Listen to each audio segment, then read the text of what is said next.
Every family has at least one story that they bring out at reunions, right? The kind that makes the room go quiet, even the kids leaning in.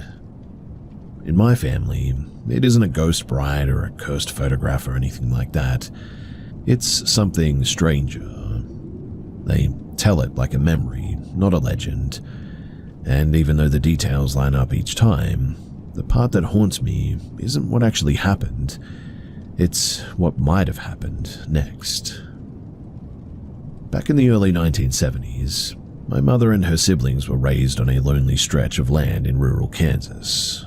The farmhouse was small but sturdy, sitting back from a gravel road behind an overgrown driveway. There were no streetlights, no neighbors in sight, except for a barn about a mile away. My grandmother had been widowed young and worked long days at a canning plant in town. Every evening, she'd catch the same late bus, walking the last stretch home with snacks of food and occasionally little treats for the kids. Because there were 6 of them, the eldest, my Aunt Clara, became the default caretaker. She was 12, old enough to cook, not old enough to feel safe in the big house when the sun went down. The children had a bit of a ritual too. At dusk, when their mother's voice called from the end of the drive, they'd rush out to greet her and help carry everything back.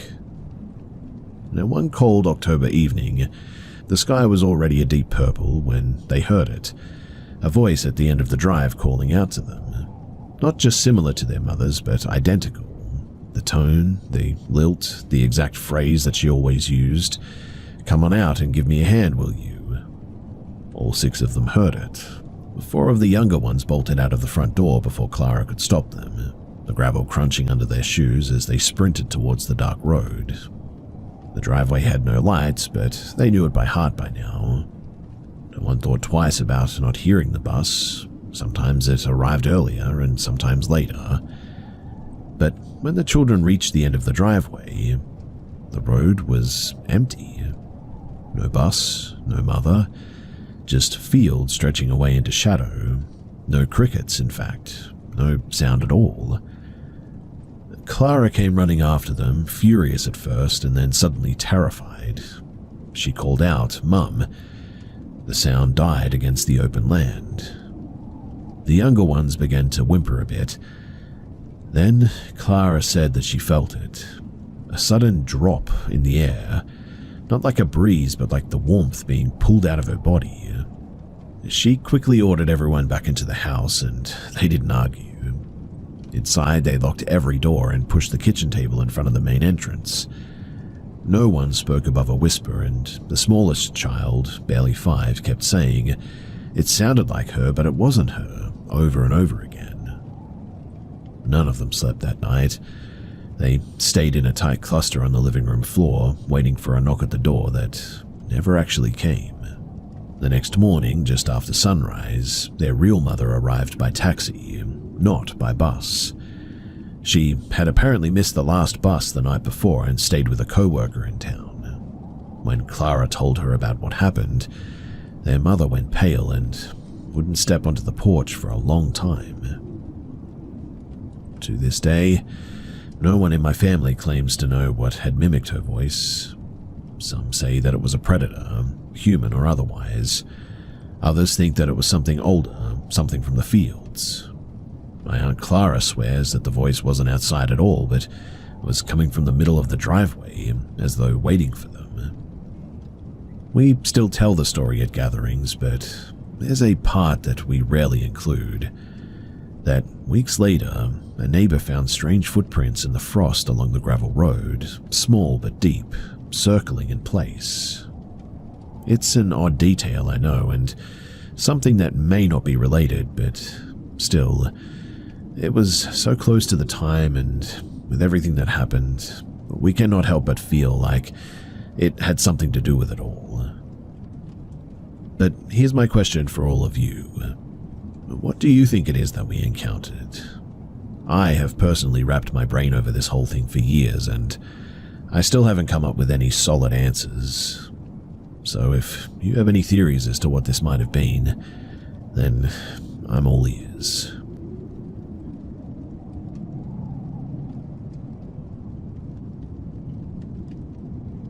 When my wife and I first moved to Louisiana, we weren't looking for anything glamorous, just a roof over our heads and a place that we could afford while saving for something better. We found a weatherboard little rental in a quiet street, shaded by pecan trees. 2 bedrooms, 1 bath, and a small den that we turned into a makeshift media room. The paint was a little bit chipped, the floor creaked in odd places, but it felt like a bit of a blank canvas to us. And for a while, we even called it our practice house, a stepping stone. The first couple of weeks were uneventful too. We unpacked, hung curtains, painted the den, and tried to ignore the faint smell of mildew that seemed to linger no matter how much we cleaned. By the 3rd week, though, something started to shift. Not in a movie-style, one big scare kind of way, but more like the feeling that you get when you sense someone is staring at you from across the room. It began with doors. They would open and shut when no draft was present, sometimes right in front of us, in fact.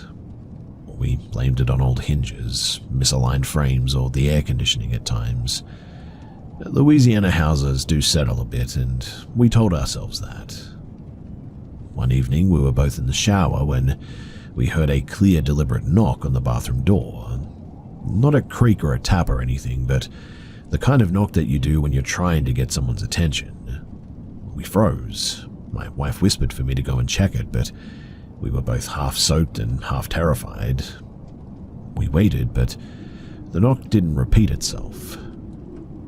After we got out, I searched the entire house, and I found no forced entry and no signs anyone had been inside.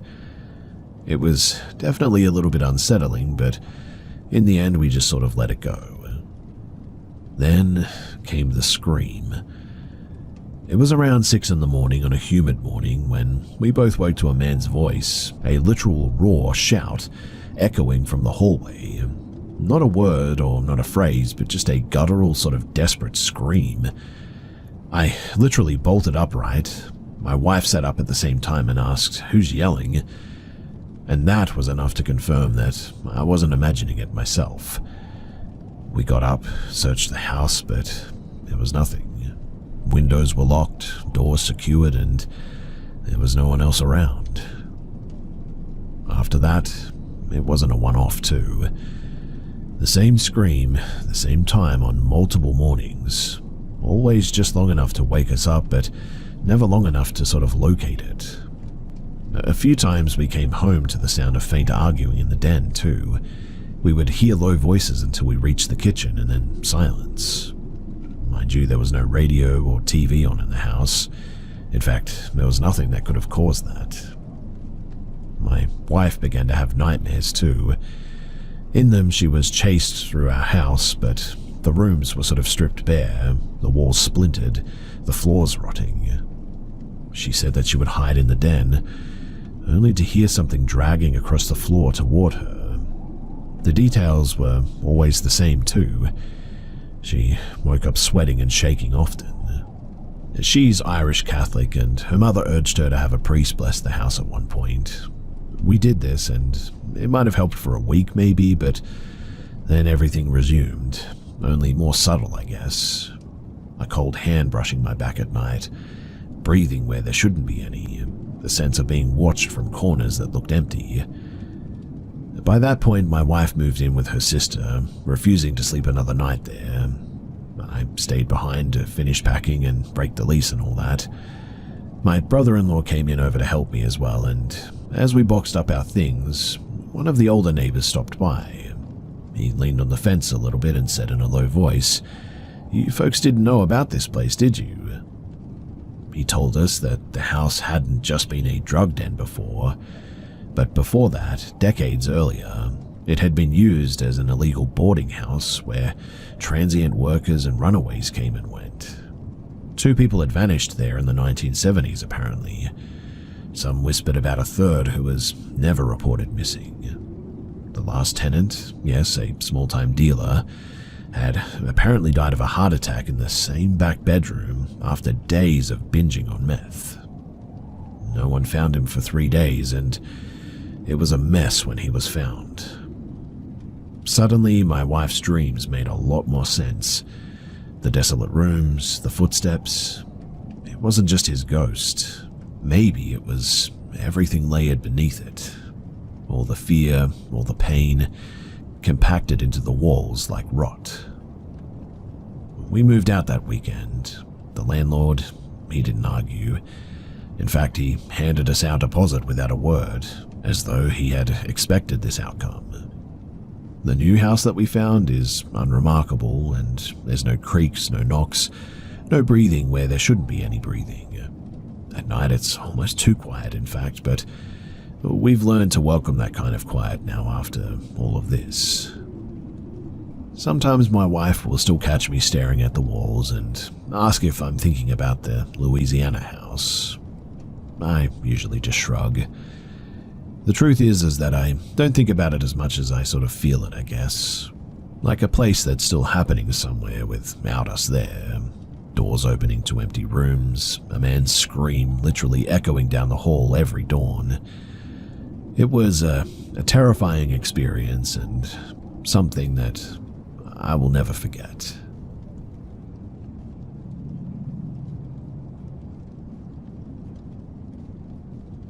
When I first moved into the house, I thought the dolls were just quirky. My aunt had lived there for years and collected them. Porcelain, cloth, wooden, some tiny, some life-sized.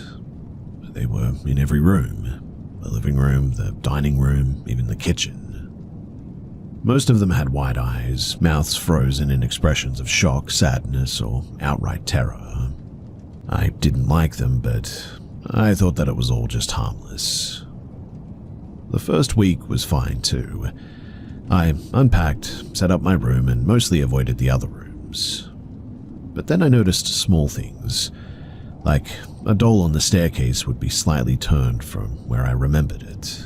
The one on the kitchen table was facing the opposite direction all of a sudden. At first, I chalked it up to my aunt moving them when she cleaned, or maybe the cat brushing past them. It wasn't until the morning after my first night alone that it really hit me. I woke up to sunlight streaming through my bedroom window and instantly froze. On my bed, sitting upright, was one of the dolls that I didn't even recognize. A medium-sized porcelain girl with long brown hair and a cracked smile. She was not on my bed when I went to sleep, I can guarantee you that. What's worse, though, is that she was holding something. My small silver locket that I had left on the nightstand. I thought that it was a joke, or maybe coincidence, so I set the locket back down and placed the doll back on the dresser. When I went to brush my teeth, that was when I saw another change. Dolls in the living room were now facing toward my bedroom door. Dolls in the hallway, previously angled toward the wall, were now angled toward me.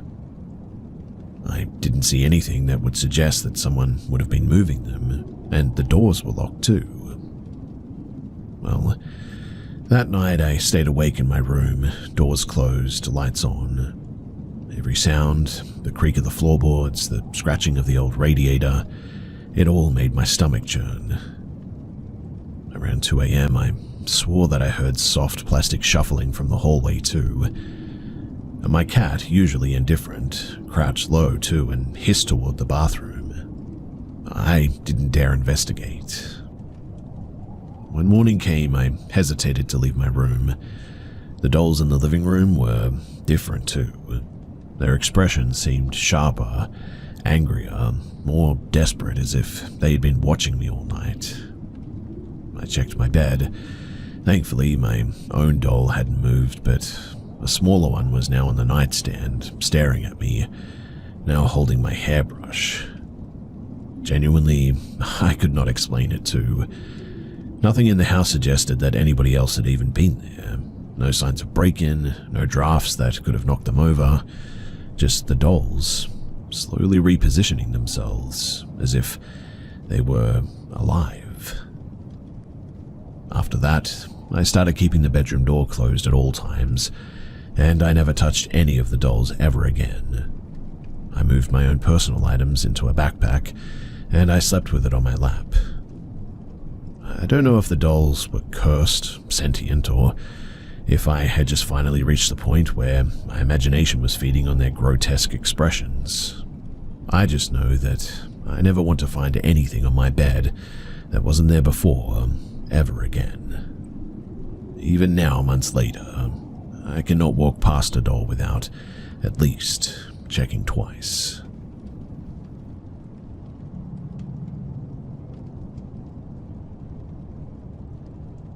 I'm still trying to wrap my head around what actually happened here. It's been several days and I keep replaying it over and over, but none of it makes sense. Last weekend, my brother, 26 in male, and I, 29 in female, we were coming back from a late formal event in another town. We'd been on the road for hours already, and it was getting pretty close to midnight. The highway was empty. No cars, no lights, just miles of dark forest on either side. The only glow came from the dashboard and the occasional flash of our headlights catching the trunks of the trees that we passed. Around the halfway point, my brother told me that he desperately needed to use the bathroom. He'd been holding it in for a while apparently, but now couldn't wait any longer. We hadn't seen a gas station for nearly an hour, I suppose, and the GPS showed nothing but back roads ahead, so we decided to pull over onto a gravel shoulder where the road narrowed. On my side of the car, the ground was lined with jagged rocks and low thorny plants, but the other side sloped on into the woods. The trees, they were dense but not impossible to walk through. My brother hesitated at first. He didn't like the idea of going into the woods at this time, but his bladder won out in the end and he asked me to come with him so that he wouldn't be alone. We left the hazard lights on, took my phone for light, and stepped out into the tree line. The ground dripped slightly, soft underfoot, and after about 50 or 60 meters, we reached a small, sort of leaf-strewn clearing, and it was quiet in a way that didn't feel normal, or maybe even natural. There were no insects, no wind, just a sort of heavy muffled silence all of a sudden. He muttered that this was good enough and told me to turn around. He started fumbling with his jacket and belt, trying to be quick. Out of awkwardness, I just sort of stood there looking up at the sky, and out of unspoken courtesy, we sort of turned off the flashlight to give the privacy that he needed. But instantly, the darkness just swallowed us whole.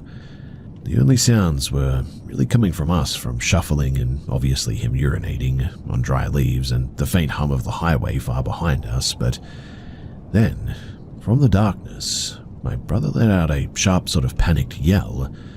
Not a startled noise, but a full-on shout of fear. I nearly dropped my phone trying to turn the light back on. When the beam finally cut through the darkness, he was half turned toward me, eyes wide, his hand still gripping his waistband, and he said, "Somebody grabbed me." His voice cracked. The hands, they were on my back. My blood went cold. There was nobody in sight. I spun in circles, shining the light in every direction, trees, underbrush, even up into the branches, but as far as I could tell, we were alone. Or at least it looked that way. He yanked his clothes back into place, shaking, and hissed at me to hurry. That was when I heard it too. Soft, deliberate crunching on the leaves, like slow footsteps moving just out of sight. We both froze, and I whispered, "Do you hear that?" He nodded, without taking his eyes off the dark. The steps stopped, then started again, but from a different direction, closer this time. Well, hearing that, we instantly bolted. Branches whipped at our faces as we sprinted back the way that we had come through, and in the rush, the beam of my phone jerked wildly, catching nothing but blurred bark and empty air, but we burst out onto the asphalt, but it wasn't where we had parked. In fact, the car was now nowhere in sight.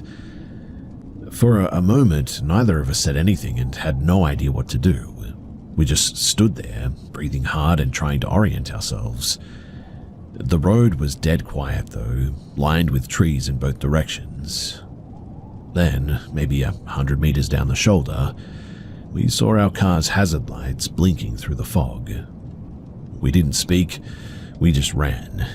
We jumped in, slammed the doors, and we instantly locked them. The forest on either side of the road seemed darker than before too, almost like the trees themselves had moved closer. My brother started the engine but sat there gripping the wheel with white knuckles, staring ahead. We drove without talking as well for at least several miles, both of us checking the rearview mirror more than once. There was nothing following us, thankfully, nothing on the road either. In fact, there was nothing at all. We've both been trying to come up with an explanation since that night. Like, maybe it was an animal, maybe we panicked and imagined the footsteps, but neither of us can explain how he felt hands on him or how we ended up exiting the woods so far from where we had entered. And we definitely went back the way that we had come through. I mean, there really was no other way. We haven't taken that route since, and next time that either of us needs to use a bathroom break, we'll be waiting for sure, no matter how bad it might feel.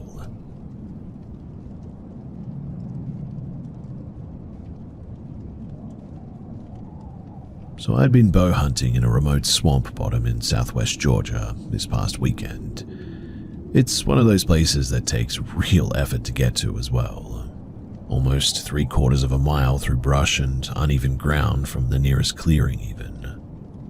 Nobody had been down there in at least 4 years, I would imagine, and the old trail was more memory than path now.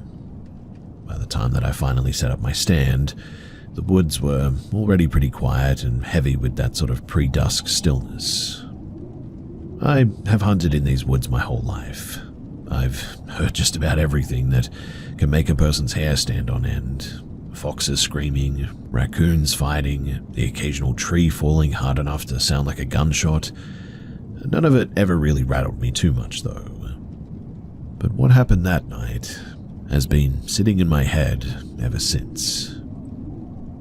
So just before dark, maybe 20 yards off to my right, I heard a sort of slow rustling in the thicket. Not the skitter of a squirrel or the flutter of a bird. This was heavier, measured, like something big moving carefully. My first thought was maybe a hog or perhaps an elk. I stayed still. The whole reason that I was out there was to bring something home after all, and I'd already sat all day without seeing too much. So I told myself to wait.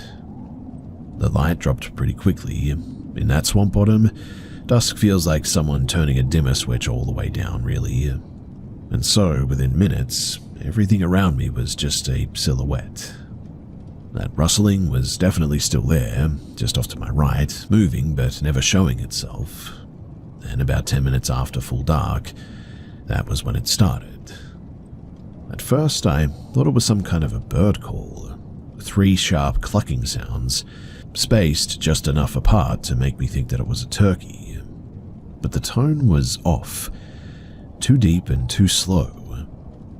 Before I could even process it, the sounds suddenly changed as well. 2 dry guttural heaves like someone trying not to vomit. Then 2 owl hoots, but warped, pitched wrong, echoing sort of unnaturally. And finally a single high, clean whistle. All of it in direct succession, mind you, one right after another from the exact same spot in that thicket. Mind you, it was at least as loud as a coyote howl, but there wasn't a coyote alive that could mimic that string of noises. I sat there, and my bow felt like dead weight in my hand suddenly. Every hair on my arm stood up. Then it did it again. Not the same sequence, but close. The clucks slower this time, and the heaves louder. The whistles drawn out into a thin, trembling note. And under all of it, like a bad recording played too slow, there was something human. Not quite words, but like cadence of speech almost, or mumbling. That was when I realized that this was not an animal call. It was something trying to sound like one. I tried to breathe quietly, but my heart was pounding so hard that I could hear it in my ears. Another whistle, softer now, like somebody trying to coax a dog. Then, silence. The kind of silence where you know that something is watching you. I didn't even bother packing up. I climbed down from my stand as quietly as I could, but every creak of metal steps felt deafening, let me tell you.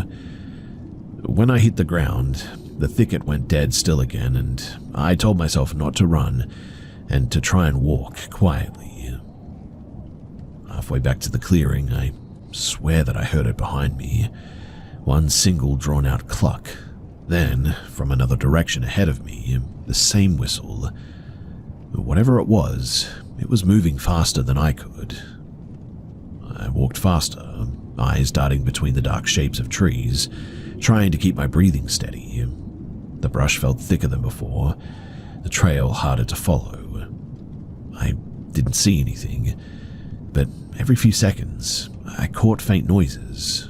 A dry heave off of the left, or a low hoot behind me, like 2 or 3 things answering each other almost. By the time that I broke out into the clearing where my truck was parked, my hands were shaking so badly that I dropped my keys twice trying to unlock the door. I haven't figured it out yet. Nobody else was anywhere near that swamp. The property is private, mind you, and the only people who knew where I was were hours away. If it was some kind of prank, I mean, they'd have to hike deep into the swamp and mimic calls at night with perfect timing. I've been in the woods long enough to know the difference between a fox's scream and a person's as well. And this was something else entirely. I don't think it was quite human, but it wasn't quite animal either, but close enough to both that it just felt wrong. I really don't think that I'll be hunting in that spot again.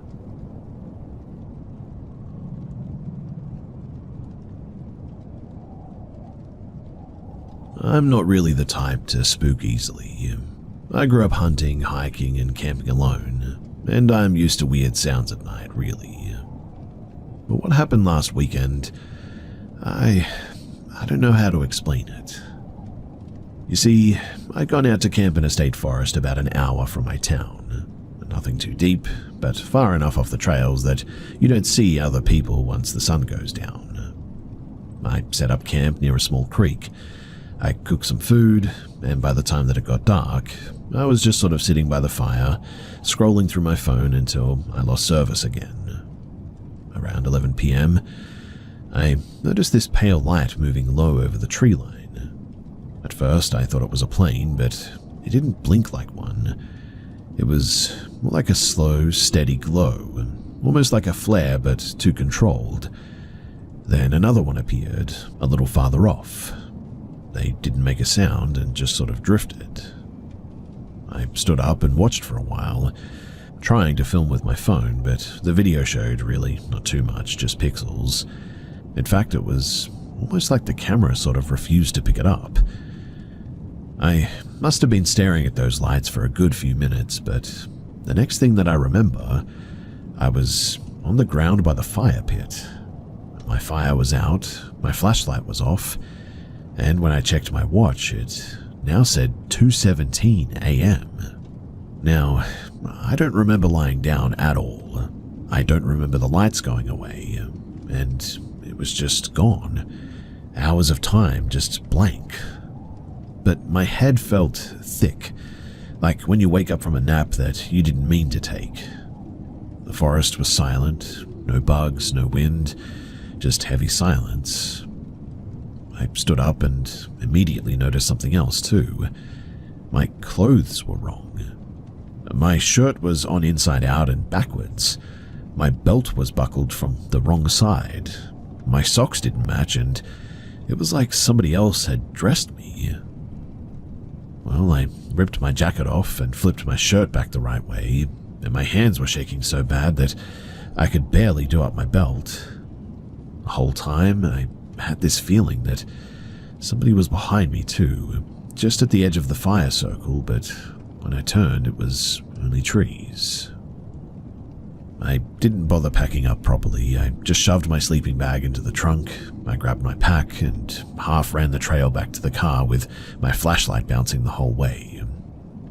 Every time that I flicked it ahead, though, I could have sworn that I saw pale shapes between the trees, like the lights had followed me, but when I shined them directly, there was nothing there. When I finally got to my car, it was dead quiet. Even starting the engine just felt wrong, like it was too loud for the woods. I drove all the way home without turning on the radio, just listening. It's been a few days now, and I still don't remember what happened between those lights and the waking up moment. The clothes are the part that gets me the most, though. I just cannot think of a single explanation for how that would have happened if I had just fallen asleep like that. I don't think that I'll be going camping alone for a while, and I certainly will not be going back out there.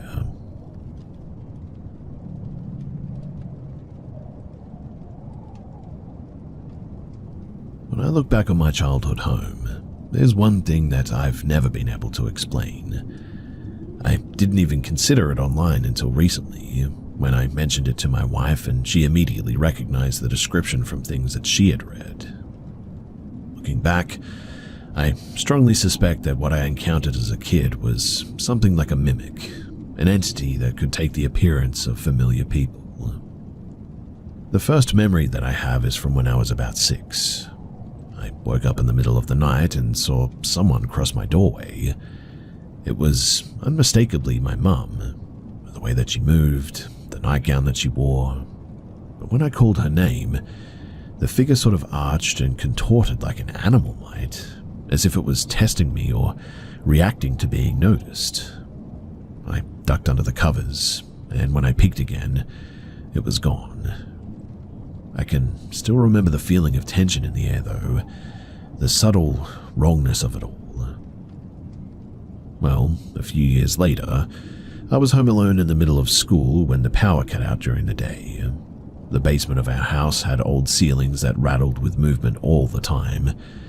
Immediately after the lights went out, I heard heavy footsteps above me, banging and scraping that sounded like furniture was being thrown around up there. It lasted for a full minute, and when the power returned, I went upstairs and everything was in place. Nothing had been moved. And near the end of high school as well, another incident occurred. So I often napped on the basement couch on weekends, and one evening I woke up and saw a figure at the computer, bathed in the monitor's glow. It looked like my dad, but something was off. When I spoke, the figure tensed and sort of shifted posture as well, not turning toward me, but radiating hostility in its stance. I sat still for a moment, gathering myself, then blinked, and when I did, it was gone.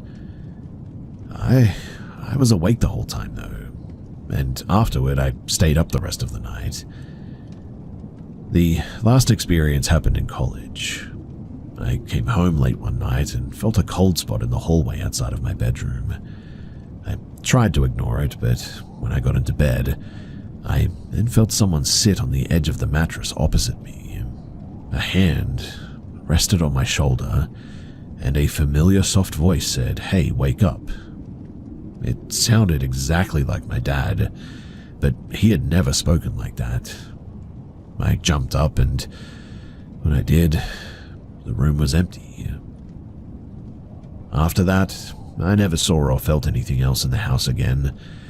I lived there off and on for like several more years, including extended visits, and never experienced another incident, thankfully. But the whole thing left me with a mix of sort of disbelief and unease, I guess you could say. I mean, what had I seen?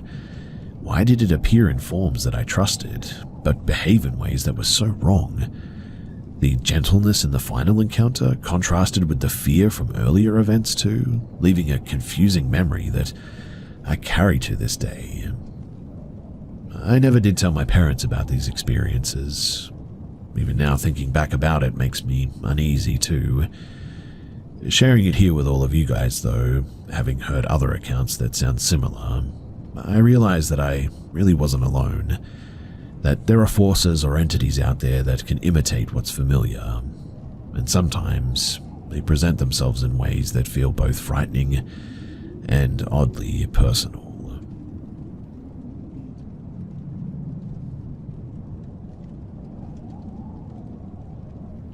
I used to think that the worst thing that a classmate could do was spread rumors or stab you in the back socially. I had no idea that there was deeper, darker games being played by people until I met her. Back in my first year of high school, I ended up getting close to a girl who was, different, I guess you could say. At first she seemed like she just had a bit of a rough life, and genuinely I felt a bit bad for her. But the longer that we hung out, the more I noticed how guarded she was. She hated when I asked basic questions about her family, where she lived, or even her last name.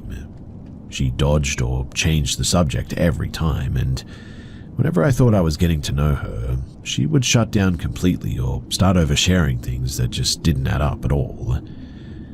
Well, around the time that I had a crush on her, she found out and everything between us shifted. She started saying strange things like she worked nights and that she could introduce me to real life, that she could take me to places where no one would judge us. She'd push me to skip school and to leave campus with her to see what the world was really like. She would dangle it like a dare, and back then, being a shy kid who didn't have many friends, I was curious but also uneasy. We eventually stopped talking after she got expelled though. Teachers and even a school officer pulled me aside and they told me to stay away from her. They would never say why though, and it was just sort of a flat warning, I guess you could say. That was the first time that I felt like there was something bigger going on, but I pushed it into the back of my mind, and almost a year later, out of nowhere, she messaged me on a new account. It started off with small talk, but within minutes it turned into graphic, uncomfortable questions. She invited me to her house again, and she told me that there were new things that she could show me. The whole tone was off, too desperate and too rehearsed. By then, I had been burned enough times to trust my gut, and I blocked her immediately, but it definitely stuck with me, and I couldn't stop thinking about the one time that we'd hung out away from school. It had been a park not far from her neighborhood, and we were walking on a path lined with trees when I noticed a car creeping along the road beside us, slow enough to stay parallel. Two men inside were staring. No phones out, no casual smiles, and just watching us. She stiffened instantly. She kept stepping between me and this car, subtly pushing me away from it with her arm while saying under her breath we should leave. "Don't come to my house." She repeated it a few times, eyes darting toward the car. I hadn't understood why at the time. I just remembered the sick feeling in my stomach as I left. But now, years later, that moment feels like a puzzle piece that I didn't know how to place at the time. Not long ago I learned that one of the accounts that she had used was actually reported for child exploitation. That was the same account that she had used to message me, and it makes me think about how easily that night could have gone differently. If I had followed her home, or if I had accepted one of her offers to show me things, if I'd hesitated instead of leaving. I still don't know if she was trying to lure me or trying to protect me. Who knows, maybe a bit of both. Maybe she was caught up in something herself and trying to keep me from stepping into it.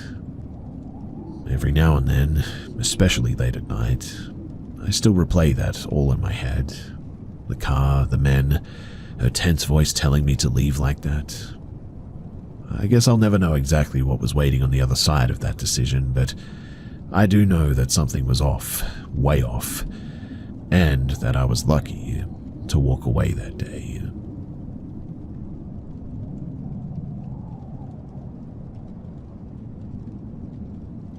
I'm 24 now, But this started about 3 months back when I moved into a basement level unit with my partner.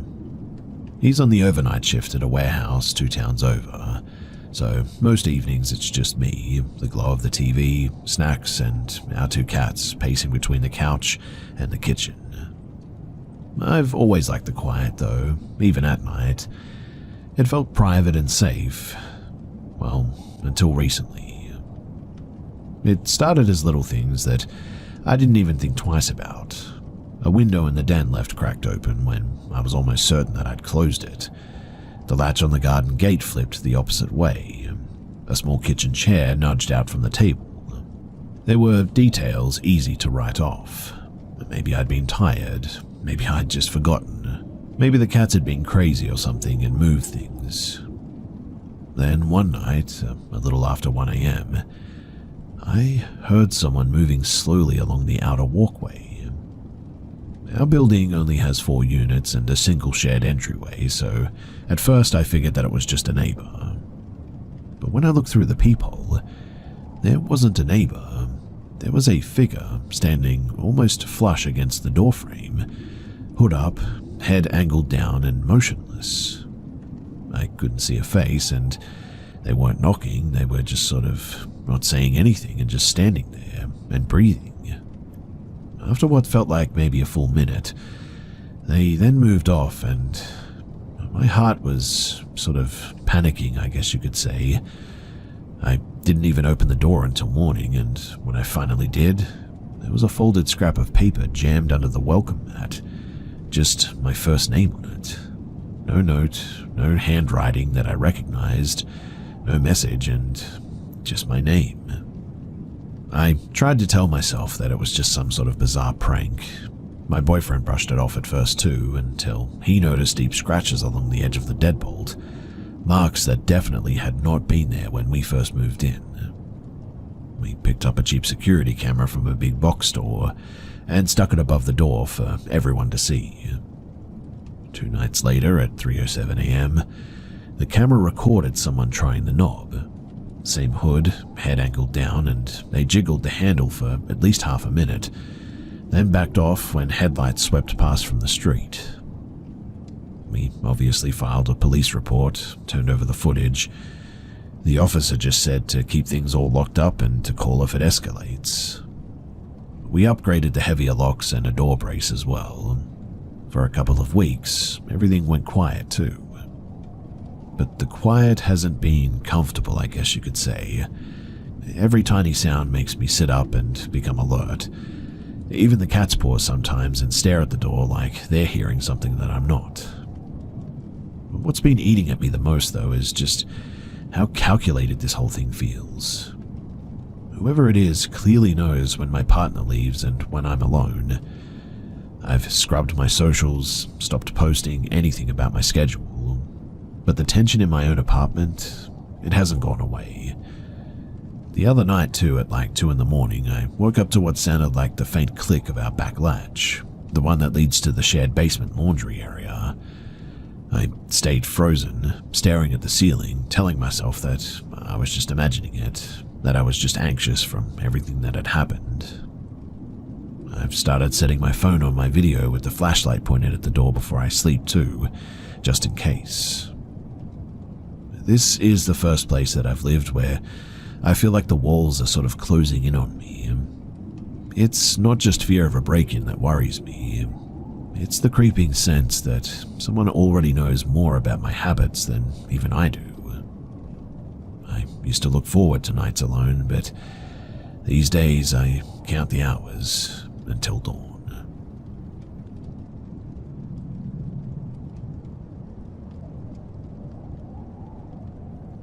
I don't talk about this much, but back in late 2014, my then partner and I drove up the coast for a weekend at a small, out-of-the-way sort of campground just outside of Fort Bragg.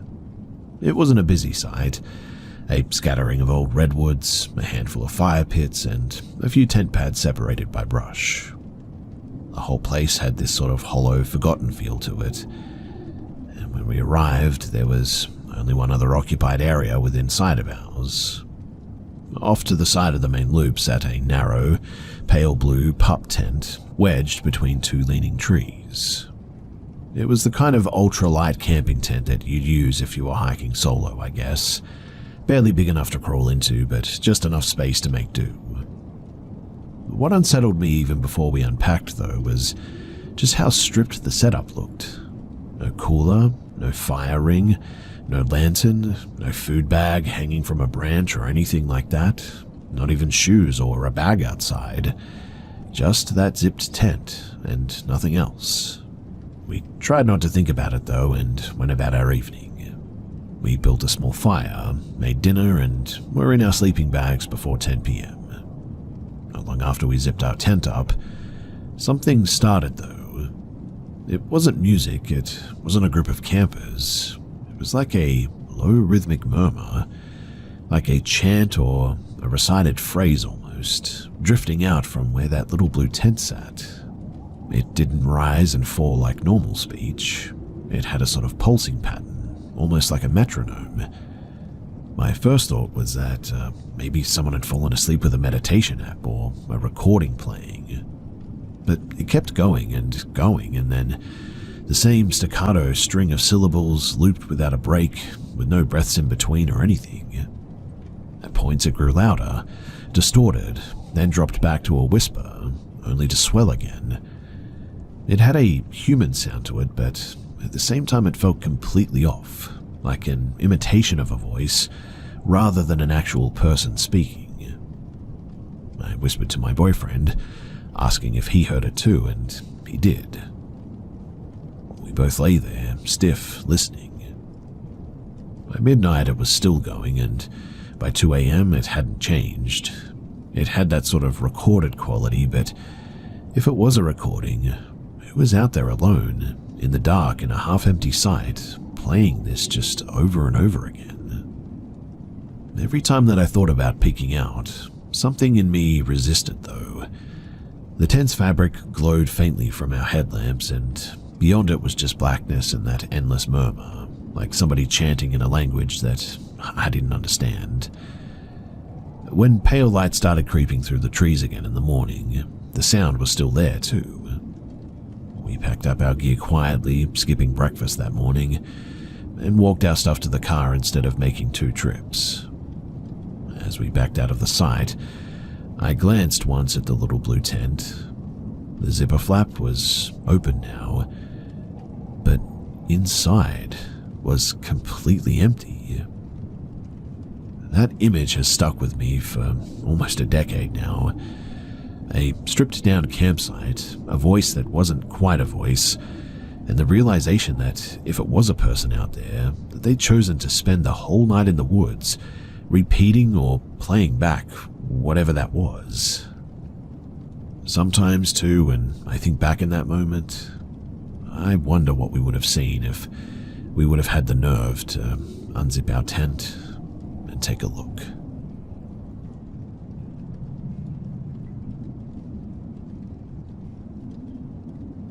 When I was a kid, most of my weekends and school breaks were spent in a small riverside town, one where my grandparents lived. It was one of those places where the air always smelled faintly of wood smoke and river mud, and where the same handful of kids rode their bikes up and down the cracked main street every day non-stop. My cousins and I, we were inseparable then, exploring the woods behind my grandma's house, skipping stones, and always sneaking candy from the tiny shop at the corner. At the edge of the neighborhood, just past the little park with the rusting swings, stood a building everyone called the Hall.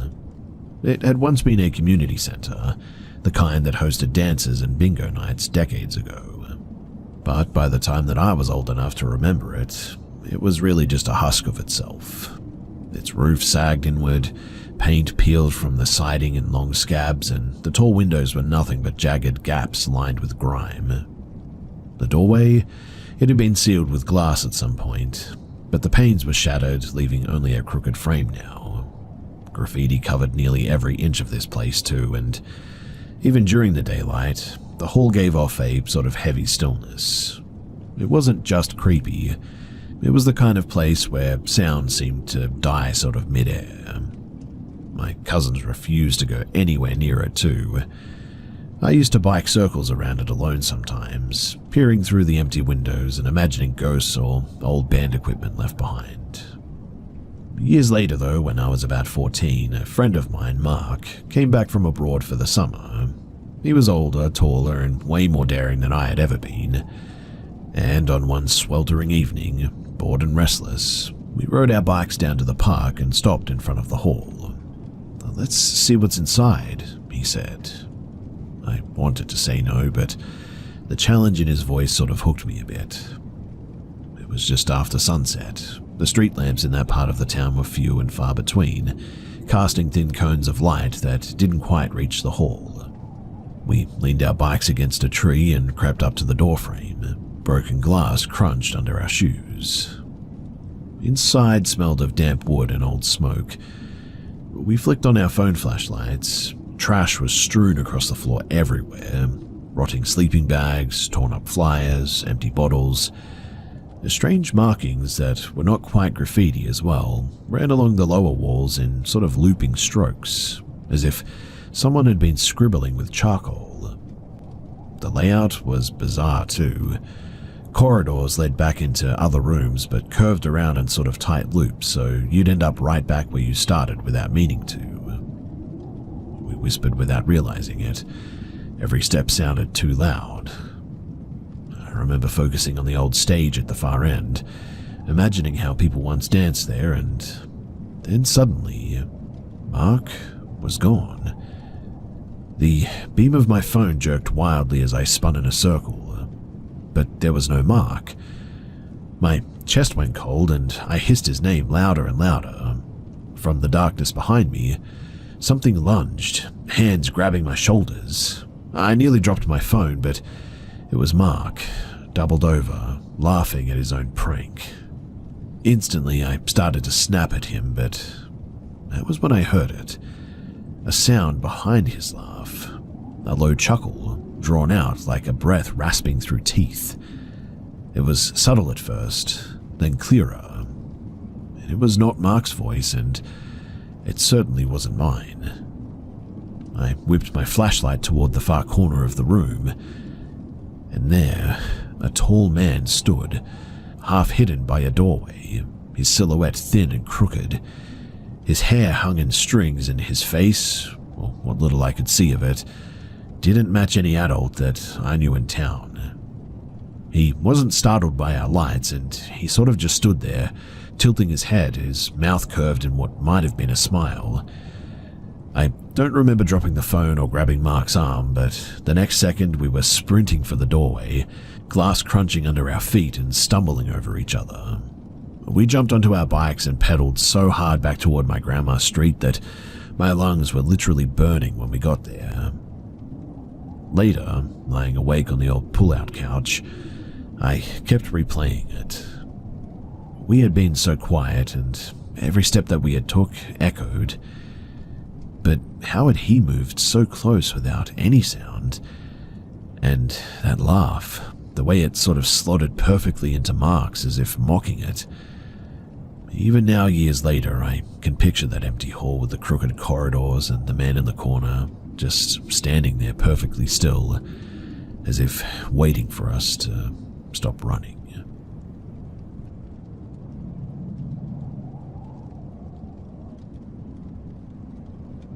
I'm 21 now, but this happened last winter when I was still working an overnight delivery shift. My route? It started before dawn, and I had to leave home at around 1:30 in the morning to make it on time every night. At night, the temperature had dipped below freezing and the highway was practically empty. The only open place between my apartment and the warehouse was a 24-hour rest stop with a single gas pump. It was about 1:45 when I pulled in. The whole lot was dark, except for the fluorescent strip over the pump, buzzing faintly. I drive a bright orange coupe with black stripes down the sides, the kind of car that stands out whether you want it to or not. So I'm used to getting looks, but I swiped my card, set the nozzle, and stared at my breath in the air while it filled. Out of the corner of my eye, I noticed a white sedan pass by slowly on the road. Not unusual, but that stretch of highway is straight and empty. You see headlights from like half a mile off, but as I was about to hang the nozzle back up, I caught a glimpse of the same car's taillights flipping back toward me. That meant that they had just done a U-turn in the middle of the road. The hair on my arms, it went up. I hit the unlock button, slid into my car and locked the doors before even putting the cap back on the tank. The white sedan, it eased off the road and rolled right into the lot, pulling up next to my driver's side. The man inside, he leaned toward his passenger window and waved slowly. His face didn't match the friendly wave, though. It was flat, expressionless, like someone posing for a passport photo or something. He shifted around, reached into his back seat for something that I couldn't see. I remember the feeling of heaviness in my stomach at that exact moment. Every instinct screamed at me to leave right now. So I started the engine, and as soon as the sound of it kicked in, his eyes flicked to my car, and then, just as smoothly, he straightened up, dropped whatever he had been fiddling with, and steered away, heading back the way that he had come. For a second, I wondered if I was just overreacting. Maybe he had just been lost or something. Maybe he was looking for directions. But there were no other cars and no buildings open. Nothing at that rest stop but me. Plus, why make a U-turn at 2 a.m. just to pull alongside a lone car like that?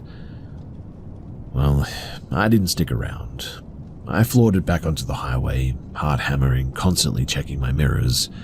The white sedan never reappeared behind me or anything, but I kept expecting it to. I don't stop anymore, really. Not even for gas anymore. I always fill up the morning before, so as to be around more people. I mean, maybe the man was just homeless, or maybe he wasn't. All I know is that the look on his face when he waved at me, it has stayed in my head ever since then.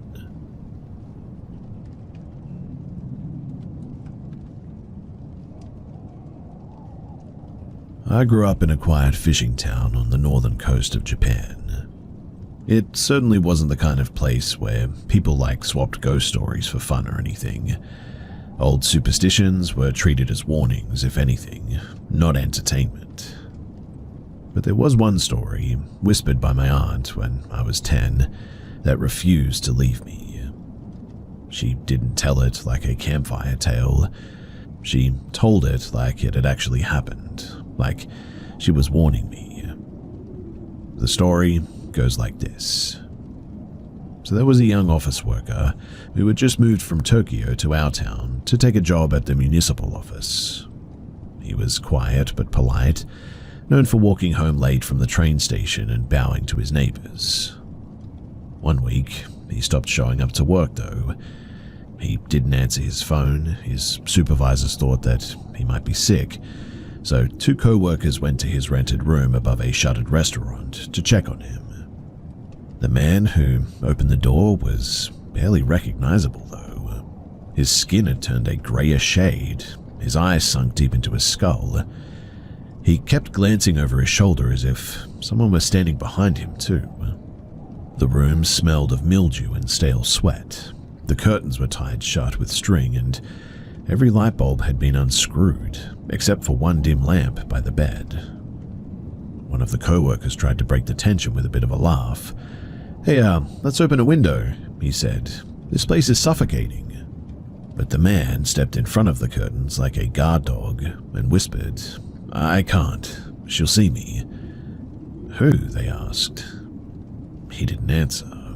His hand trembled as he pointed to the far corner of the room, a cramped space where nothing but a dresser had been wedged against the wall, leaving only a finger-width gap between it and the tall bookcase beside it. At first, they thought that he was joking. Then, leaning closer, one of them noticed what he was pointing at. There was a face there, a woman's face, pale and expressionless, wedged into a space far too small for a body. Her black hair was plastered to her cheeks as if she had been underwater. Her eyes were wide open, unblinking, staring directly at them. She didn't move. She seemingly didn't even breathe. The co-worker, upon seeing this, gasped and sort of stumbled backward, nearly tripping over the low table behind him. The other one whipped his head toward the corner, but the gap was empty again, just shadows. The man sat down on his futon, clutching his knees to his chest. "She's always there," he muttered. "If I look away, she moves closer. If I open the curtain, she follows me outside." His voice cracked into a laugh that wasn't really a laugh at all. The two co-workers left without saying another word after that. They didn't tell the police. They didn't call an ambulance. They just left him there because they didn't believe that anyone else would believe them. But by the following week, the room had been vacated and his belongings were all gone. No forwarding address, no resignation letter. He simply just disappeared. My aunt said that afterward, people who rented that room claimed to feel someone staring at them from the corner at night. A few even swore that they'd glimpsed a pale face between the wardrobe and the wall for just a heartbeat before it vanished again. Even now, years later, the image still haunts me. I've moved to a big city myself, living in a tiny apartment with barely enough room for a bed. But every once in a while, when I shift the furniture or catch a dark patch at the edge of my vision, I always remember that story and I get chills.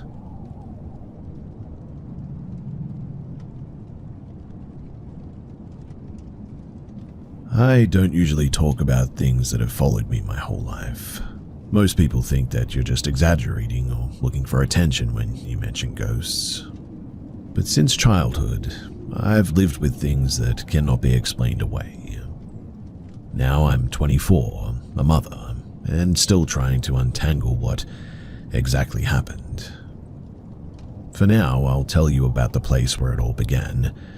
Not because it's the only story, but because it's the one that still wakes me up at night when the house creaks. So, my family moved from Oregon to a quiet edge of the desert town in Nevada when I was about 9. The house was a big, 2-story construction that still smelled of fresh paint and new carpet when we moved in. There had been no previous owners, no history, nothing. My parents thought that it would be a clean slate, but it turned out to be anything but that. The strangest thing about that house wasn't just the flickering lights or the cold spots, which are pretty typical of these sorts of experiences, I know, but it was how it began changing me. You see, I'd never slept-walked before, but suddenly it started happening, and not at home too. It happened whenever I stayed the night somewhere else. Friends would tell me that they'd woken up to find me pacing their kitchen or stomping down the hallways for what felt like an hour, eyes open but not awake. One parent even asked me to get it under control. Obviously, I couldn't. And back at our own house, things happened that my parents saw too. We had an old family computer downstairs that my sister and I used to play The Sims 3 on. At night, we'd hear the game start up on its own, and the theme music, the clicking of menus, all of that. It wasn't in sleep mode or anything too. Someone or something was actually playing it seemed. My mum or dad would storm into our bedrooms, thinking that we had snuck out of bed and were playing it. But we'd all be in there, half asleep and just sort of listening. Then they would go down and find the game still running, menus flickering as though an invisible player was controlling it.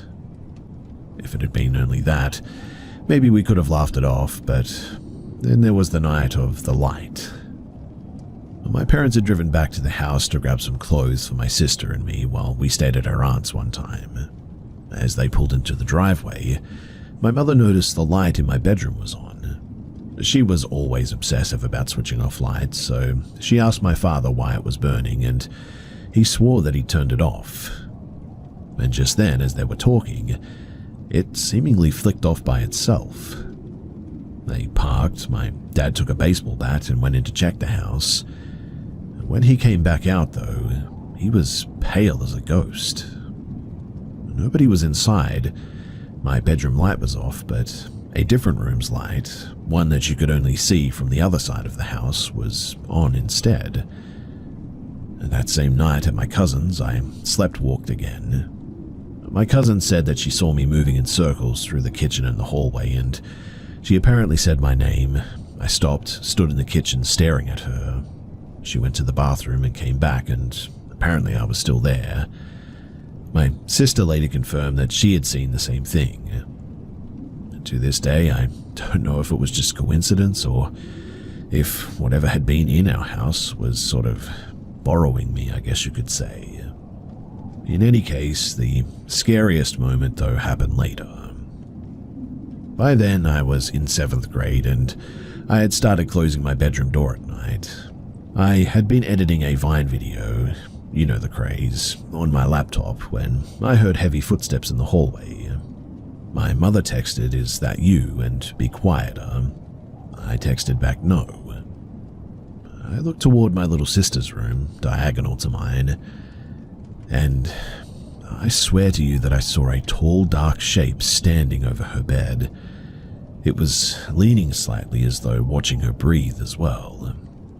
I told myself that I was just imagining it, turned over to face the wall, but something compelled me to look again, and now the figure was in her doorway, angled toward me.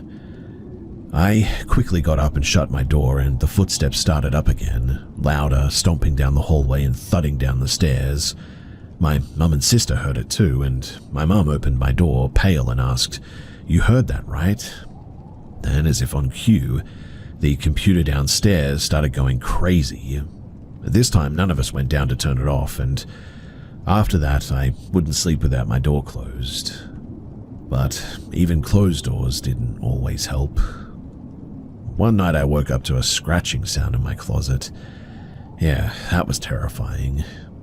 At first, I thought it was one of the cats, but we always locked them in the laundry room at night. I sat up, realizing that both my closet door and my bedroom door, which I had shut before sleeping, were now standing wide open. In the darkness of the closet, too, I could see a shape that was sort of crouched low. I instantly yanked the blanket over my head, absolutely petrified. A moment later, something pressed down on me, heavy as a person, squeezing the breath out of my chest. When it stopped, I grabbed a pillow and I went to sleep in my mother's room. Even daylight didn't seem to protect us, because one afternoon, while my mother was chatting with an old friend at the kitchen table, my little sister's tablet, which had died from lack of battery, suddenly turned itself back on somehow. At the same moment, the chair that she had been sitting in scraped backwards on its own, as though some invisible force were pulling it out. My mum and her friend stared at each other in disbelief and shock. Then, as if mocking them, the chair slammed back into the table. They both instantly ran outside to where we were playing and told us what had happened. And it didn't stop in that house, too. Weeks later, we were staying at that same friend's home when all the cabinets and the drawers in the kitchen opened themselves while we were in another room. My mum thinks that something may have attached itself to her old friend and has been with us ever since, but I don't really know anything about that. Well, eventually we left Nevada for California. My dad got a new job, and my parents thought that moving into his childhood home would be a fresh start.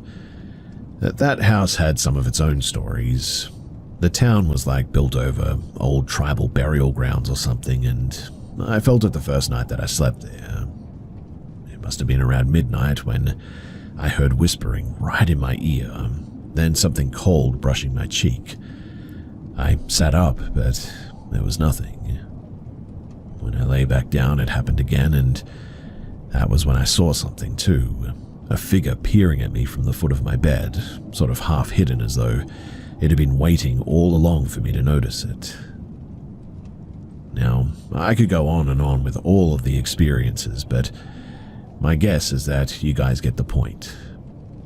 I'll have to stop here because my baby's awake and I need to get on with my day, but sometimes I wonder if we did bring something with us from that new house in Nevada. Or maybe that's how the house simply was in the first place and it just decided to show itself or something. What do you guys think though? Do you think that something dark has followed our family across state lines and for years now? Or is it just a coincidence that we've just sort of shaped into a bit of a story?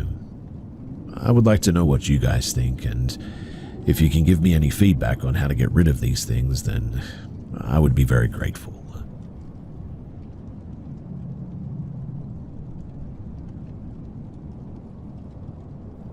People often assume that all old house ghost stories sound the same. Creaking stairs, flickering lights, whispers in the walls. But the story my great-aunt used to tell us didn't feel like a bedtime tale at all. It wasn't passed down to us as folklore or embellished with time or anything. She swore that it was an event that she lived through, one that she still refuses to talk about at night. Back in the 1960s, when she was barely 20, she rented a small country house on the outskirts of a New England village. The building wasn't a crumbling Victorian, but a neat, modest cottage recently refurbished. The locals said the property had bad luck, apparently. According to a rumor, a caretaker or something had died suddenly there a few winters earlier.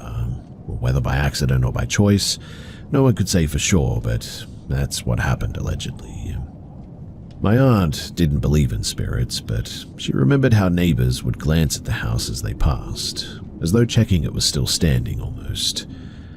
Most of the strange occurrences were minor, I guess you could say. Cabinet doors left open, drafts in rooms with no windows, lights dimming slightly, then returning to normal. Things that you could explain away if you really wanted to. But one particular night refused to fit any explanation. So, the cottage had a bit of an unusual layout. Off the main bedroom there was a narrow sunroom lined with shelves for potted plants and all that, with a glass door that led into the garden. In winter, when the plants were moved out, the room always stayed locked and there were two barriers, a door from the bedroom into the sunroom and a door from the sunroom out to the garden. My aunt kept them bolted at all times and would check them every so often. This night, though, was deep January. Snow had been falling for hours and she was alone, wrapped under a quilt, but no matter how many layers she added, she just couldn't stop shivering. She said that the cold felt like it was inside of her bones, not like a draft, but like the temperature itself had dropped just around her bed. She tried reading, tried humming to distract herself, but the cold persisted, until she drifted into a shallow but uneasy sleep. At first light, she woke and instantly froze in place. The door to the sunroom, which she had definitely locked, it was now stood wide open. Frost glittered across the threshold and her breath clouded the air. She sat up slowly, realizing the floorboards at her feet were damp. When she stepped out of bed, she saw them. Wet footprints stamped into the wood, tracking from the sunroom right up to the side of her bed. The prints were bare, human, and unmistakable. But when she peered into the sunroom, the door to the garden was still shut, locked and rimmed with ice now. No sign of a break-in, no open windows, and no melting snow anywhere else. Terrified, she called the only neighbor that she trusted.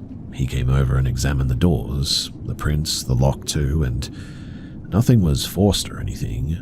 No footprints outside in the yard leading up to the door, just the ones coming inside and seemingly stopping right beside her bed.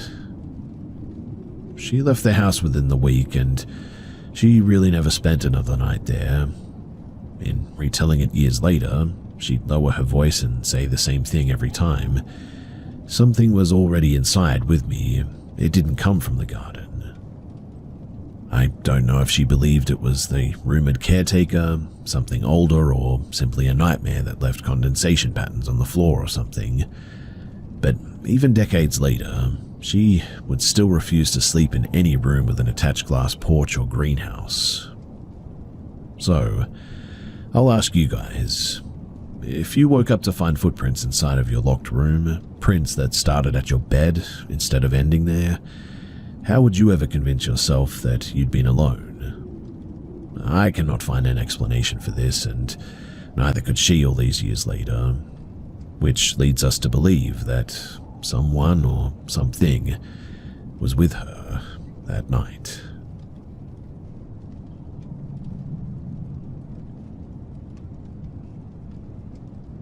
So I'm not a paranormal believer by any means.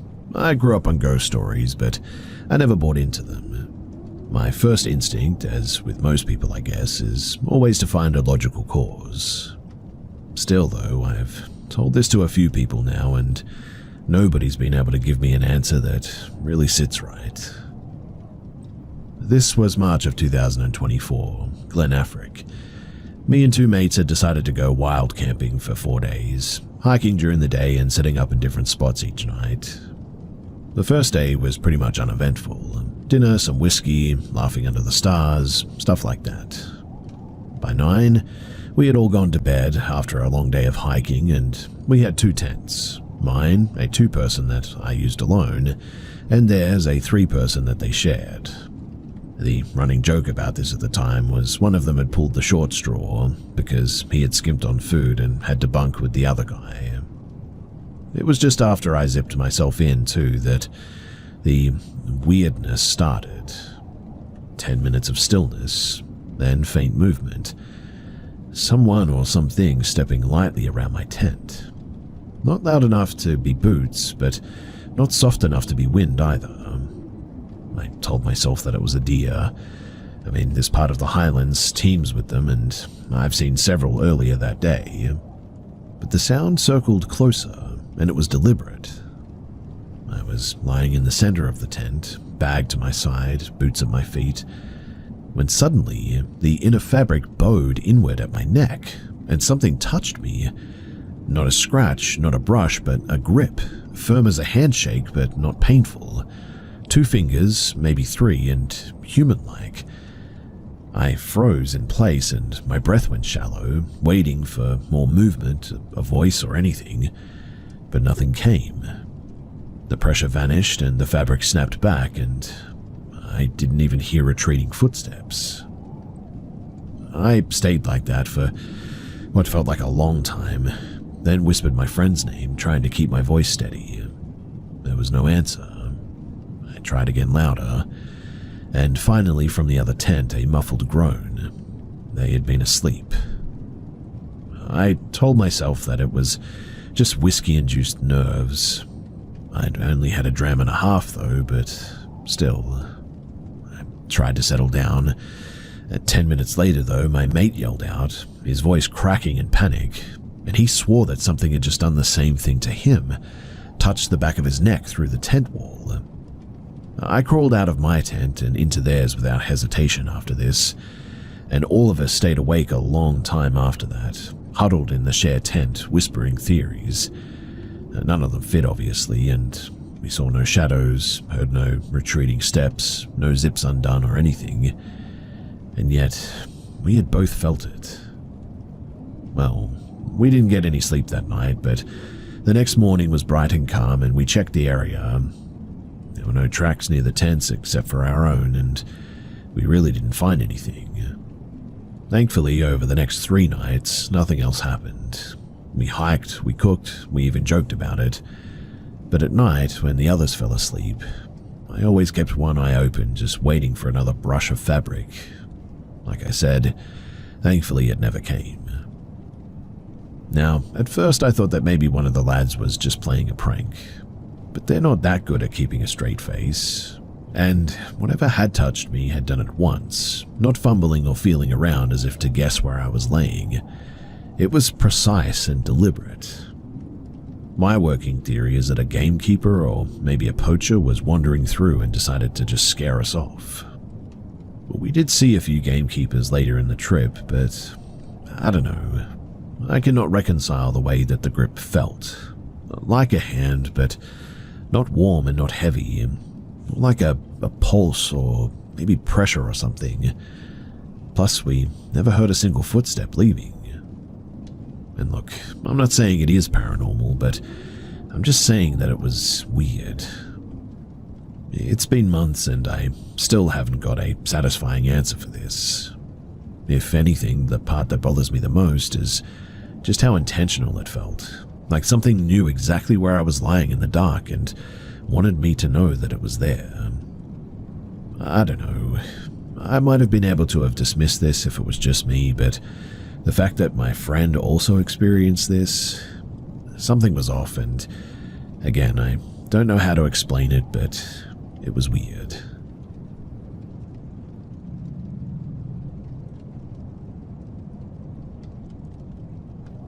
People sometimes ask me why I hate staying overnight in other people's houses. I usually just sort of laugh it off, but the truth is that there's one night that made me swear that I would never do it again. This was about 5 months ago. I was 19 then, and our home was under heavy renovation. My room was downstairs, directly next to the construction area, so my parents suggested that I crash at my grandmother's place for a few nights. It seemed like an easy enough solution, and my mother even warned me before I had left that Grandma wouldn't be home. She'd gone out of town for the week to visit an old friend, so I basically would have the house to myself, which was great. But when I got there, she was home. I remember standing in the doorway, suitcase in hand, sort of staring at her. She looked normal enough. Same cardigan, same gentle voice, but something about her face just seemed, I don't know, a little bit off or muted, I guess. Like someone was trying to mimic her expression but missing the small details. I asked why she was back so early. She smiled and said that she had cut her trip short because she wasn't feeling well. I remember that her tone was sort of flat, like she was reading off of a cue card almost. Well, the evening passed uneventfully. I microwaved some leftover soup, watched TV in the living room, scrolled on my phone. She had gone off to bed early, and the house was quiet except for the old pipe sticking. It was around 9 p.m., and I nodded off on the couch eventually. I woke up just before midnight to the vibration of my phone. It was a call from Grandma. Confused, I answered. Her voice was warm, familiar, and normal, and she told me that there would be workers coming at 8 a.m. to install new blinds, and that I would need to unlock the door for them. I asked why she couldn't let them in, and she sort of hesitated a bit. Then she said, "Sweetheart, I told you already. I'm out of town until Sunday." Upon hearing that, my blood literally turned to ice. I hung up and just sat there listening. The house was silent, except for my own breathing. Upstairs, a floorboard creaked. I grabbed my bag and I ran to the front door, fumbling with the lock. That was when I heard it, her voice again from the hallway behind me. Only this time it was much lower, almost like something was playing her voice and it was slowed down. What I heard was, "Honey, where are you going?" Then footsteps. Not the measured shuffle of an old woman, but heavy and quick, slamming against the floorboards like someone was running barefoot. I literally yanked the door open and bolted to my car, and as I backed down the driveway, the upstairs curtains shifted. A tall black figure was pressed against the window, its outline wrong for a person, but the head was tilted, shoulders way too narrow. I didn't stop driving until I finally reached a petrol station about 10 miles away. My hands were shaking and I was hyperventilating. I couldn't put my card into the slot. When my real grandmother called the next morning to check in, she sounded perfectly fine. She had never left her friend's house and had no idea what I was talking about. People, they like to tell me that it must have been a dream or sleep paralysis or maybe even a terrible prank. And I mean, maybe it could have been those things, but I know what I felt in my hands when I turned that lock, what I heard behind me when the footsteps started. I know what I saw, and I spoke to my grandma for hours that afternoon. I don't know how to explain any of this, but I sure as heck have not gone back to that house ever since.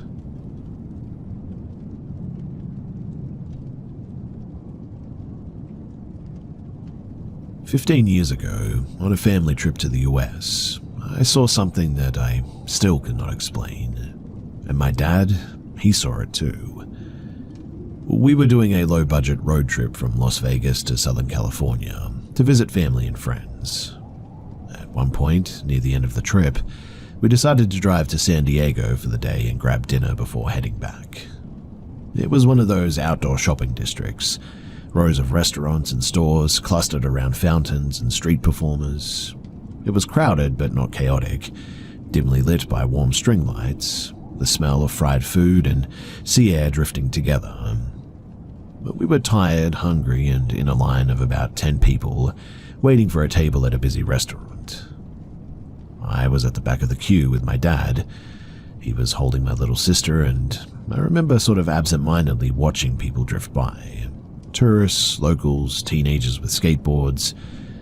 And that was when I noticed him. He didn't appear out of thin air or anything. He was walking toward us from across the plaza, but it was like my brain only registered him once he was already close.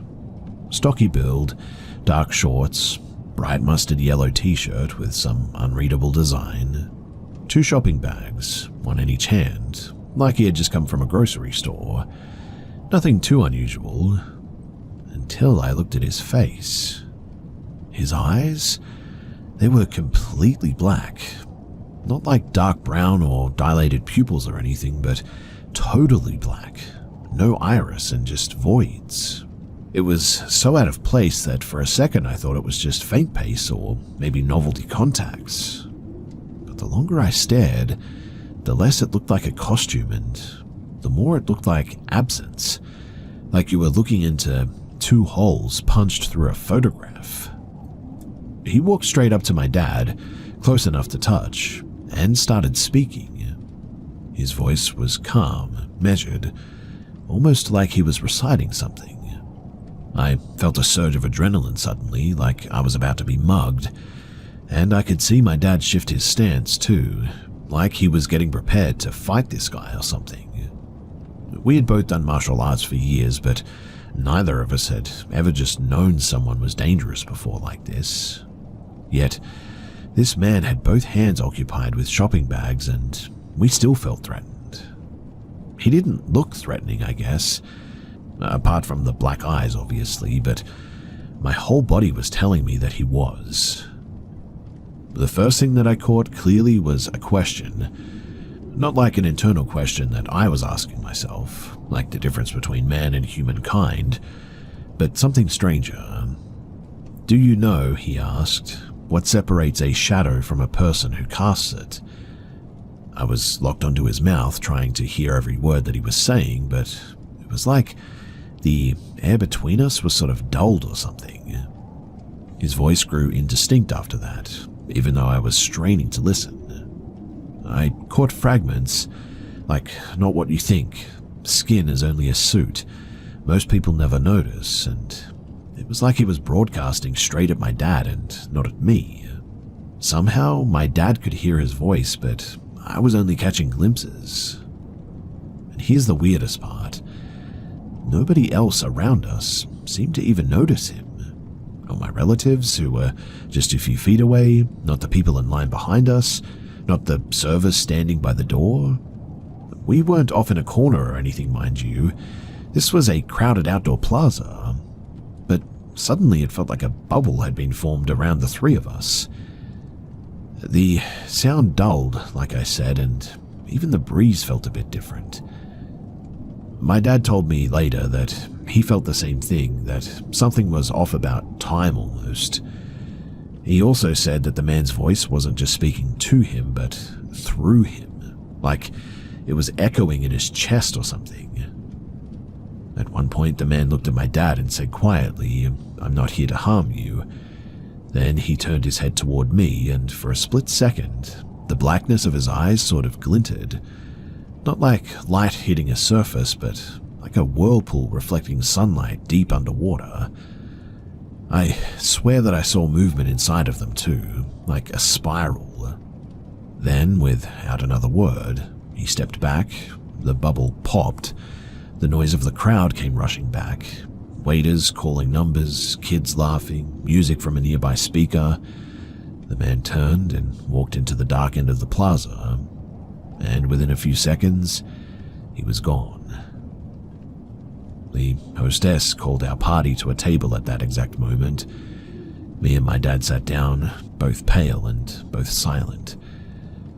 Nobody else in our group had seen the man or even noticed the conversation. My dad kept rubbing his palms together and finally whispered, Did you see his eyes?" I nodded. "Did you hear what he said?"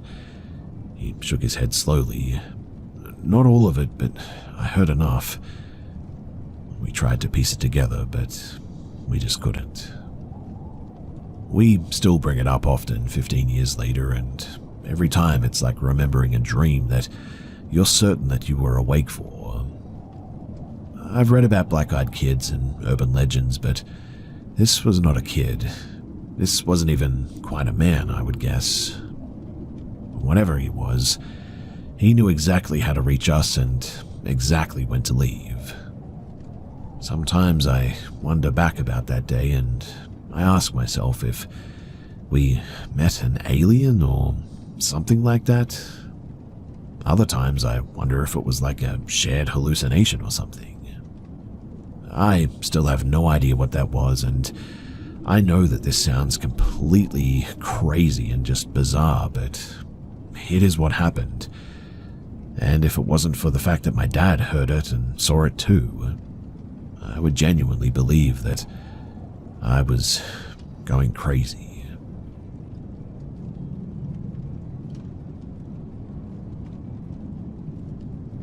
I'm a teenager, and it's just me and my mum in the house with our 2 dogs. This is a story from last winter, but I'm sharing it on here because it's starting to show up again, and my mum even started seeing it again as well this time.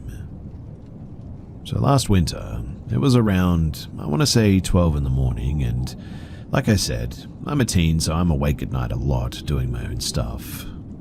I was by myself, and I started hearing some banging in the kitchen, like cups falling. This is not my or my mum's first time with spirits speaking, and I grew up in an extremely haunted home, and it got so bad that we had to move from there. But I heard the cups, and I'm usually not the person to investigate, but nothing weird had happened in a while, so paranormal activity didn't even cross my mind. I opened my door and peeked out into the hallway, and I see what looks like to be my mum standing in the corner of my kitchen.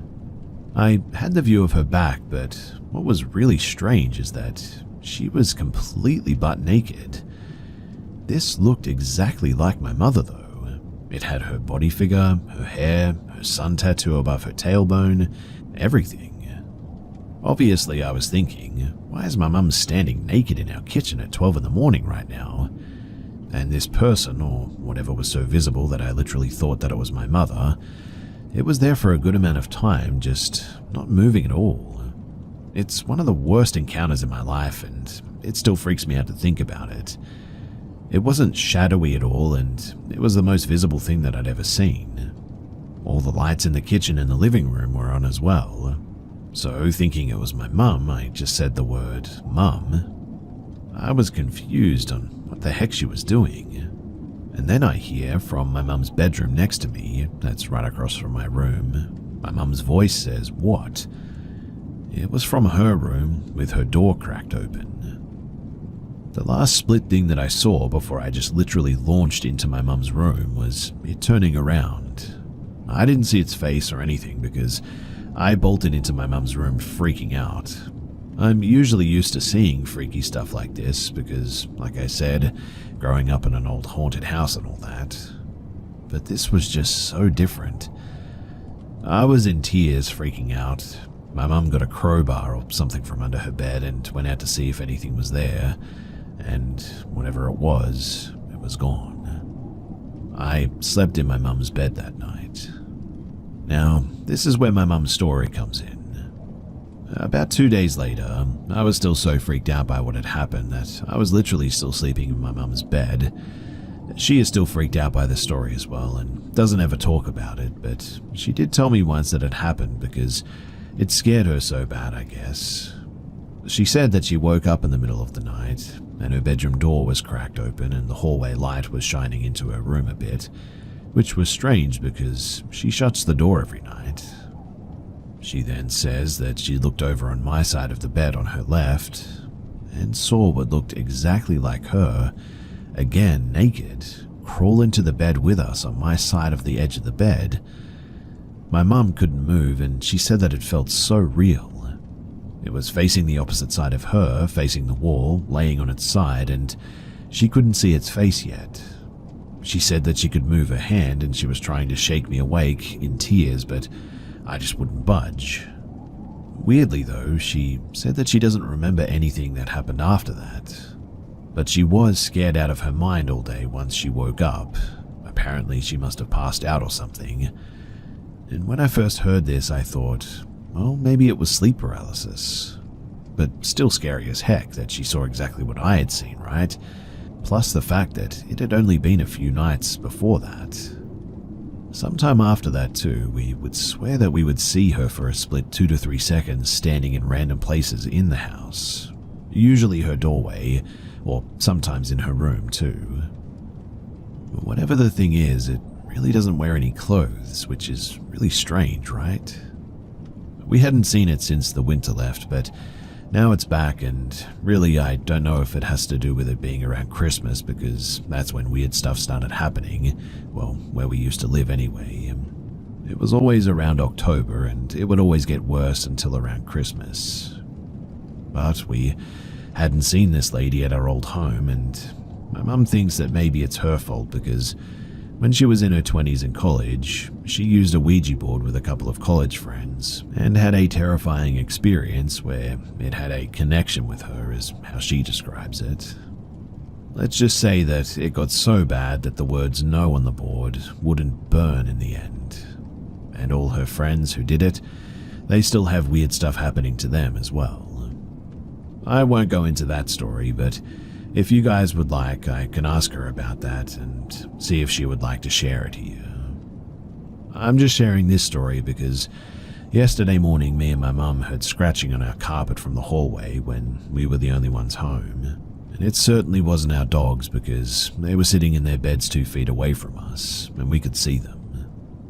Same morning too, my mum proceeds to tell me that she has seen the naked lady again, but only for a split second, but she swears that it looked like her. I personally am just terrified that I'm going to run into her any minute at night again. But what do you guys think it is, and is there any way to get rid of it?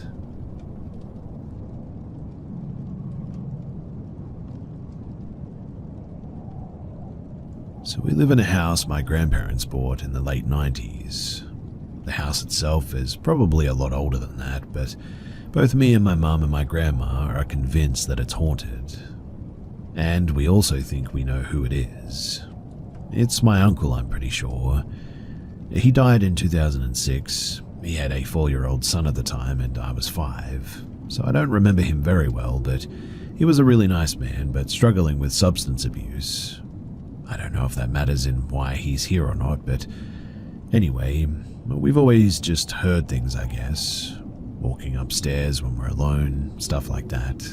The stair here is the most obvious, but as I said, the house is getting pretty old, so you can hear when someone is walking up and down the stairs. And really, you can't mistake walking for something else like wind or a draft or whatever. But today, I was in my room upstairs when my mum and stepdad went to bed. The bathroom and their bedroom is on either side of my room, so I heard my stepdad get into bed after brushing his teeth. Then I heard my mum brushing hers in the bathroom. Suddenly, though, I heard someone walking down the stairs. I figured that it was my stepdad. My mum heard it too and thought that it was me, so she called out my name, and when I didn't answer, she called out my stepdad's name and he replied a yes from the bedroom. We all were pretty confused by this, but then my mum texted me asking if I just went downstairs, and I said no. Then I heard her getting into bed, and seconds later we heard someone walking down the stairs again. And she texted me asking if I'm just messing with her, and I said no, that I swear that I'm in bed.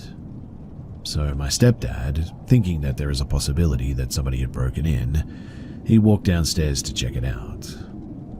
Once I heard him walk back upstairs, I looked out my door. The stairs are just outside of it, and I see him disappearing into his room. But I saw the top of someone's head walking down the stairs, and I heard the footsteps again. Genuinely, I thought that it was my mother at first, since I didn't see a hairstyle or anything.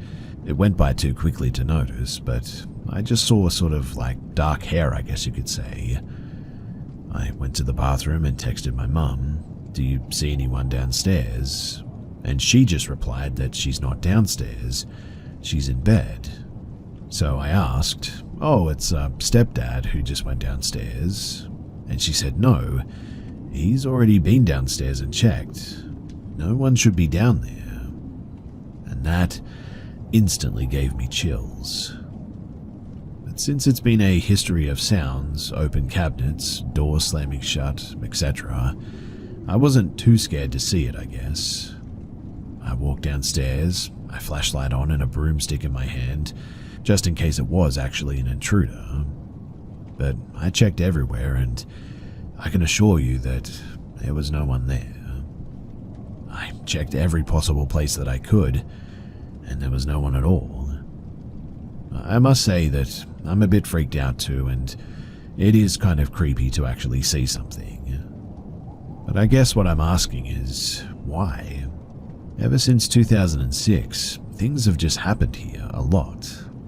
Almost every week there are doors that slam shut, despite there not being a draft, lights turning on, cabinets being opened, footsteps down the stairs. Why can't he move on? Can we actually help? I don't think that this is a case of a bad spirit or anything. I don't know a lot about, well, any of this, but it's 3:30 in the morning, so please don't scare me in the comments under this video if you have any answers.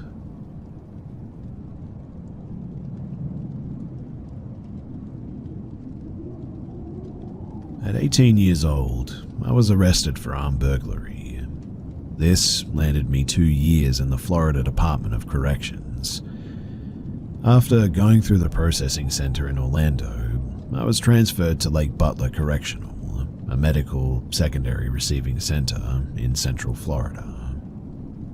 Upon arriving, we were placed in a building known as the Honeycomb, a giant structure in the center of the prison covered in cinder blocks facing sideways, making it look like a giant bee's nest. We were assigned 2-man cells, classic bars and correctional officers patrolling, flexing, and talking tough in deep southern accents. As anyone who has done time will tell you, everyone has a story to tell in there. Whether it's rumors about guards, inmates, epic tales of past crimes, or legends of paranormal experiences, you are guaranteed a new one with each wave of new arrivals. Naturally, none are believed, but they're definitely still listened to regardless. And one was the Whispers. The story goes that at 3 a.m. in the disciplinary dorm, aka the box, a spirit will torment inmates at night, whispering to them as they sleep, and if you wake up, you will see nothing, but you'll feel a presence in that cell. If you lay back down and ignore the whispers, supposedly, you will be injured in some way, shape, or form. Nobody I spoke with had ever been in the box at Lake Butler. Most inmates have never been in there, as most people in the Honeycomb were usually transferred to their main prison in a week or two. I was one such unlucky man, though. You see, I had gotten into a fight with 2 gangsters who were trying to collect protection money from non-gang members such as myself. Naturally, 3 men fighting is not a silent scenario. The guards sprayed us with mace, put us in cuffs, and dragged us to the disciplinary wing. I was given 2 weeks solitary confinement and told that if I was to cause any more trouble that I would have my new sentence tripled. Now, 2 weeks alone with nobody trying to take your food or act tough sounded pretty easy to me, to be honest. In my mind, this was going to be a cakewalk. I still shudder though thinking of just how wrong I was. The first 3 days went without incident. I did my morning workout, ate my breakfast, slept in for a few hours, wake up, eat my lunch, practice my art, read a few chapters of my book, eat dinner, work out again, and finally pass out until morning. This was my decided routine that would get me through the next 2 weeks, until the third night. At first, I genuinely thought that the guard was trying to get my attention for something, so I rolled off the bunk and came to the door, waiting for the slot to pop open so that he could speak. It was then, though, that I could have sworn that I heard whispers. They weren't coming from my door, but behind me. I turned, seeing nobody in the pale moonlight coming through the 4x12-inch window at the top of my cell. But clearly the solitude must be getting to me, I thought, as I shuffled back to my bunk. Now, like I said before, I had heard the stories, but I never believed any of it. Ghosts, demons, angels, and all that just sounded like ridiculous kid stuff to me. As I laid in my bunk, though, I just couldn't shake the feeling of being watched. It's not a totally uncommon feeling really in there, as there were cameras everywhere, officers doing regular checks every 15 to 20 minutes, but this felt like someone was in the room with me. But it's not like they had anywhere to hide. I mean, I just had like a toilet sink combo, my desk bolted to the wall with a concrete pillar for a stool, and then my bunk. A quick scan was all I needed to see that I was actually alone. Yet, I still could have sworn that I felt a presence in there. This feeling had me awake now.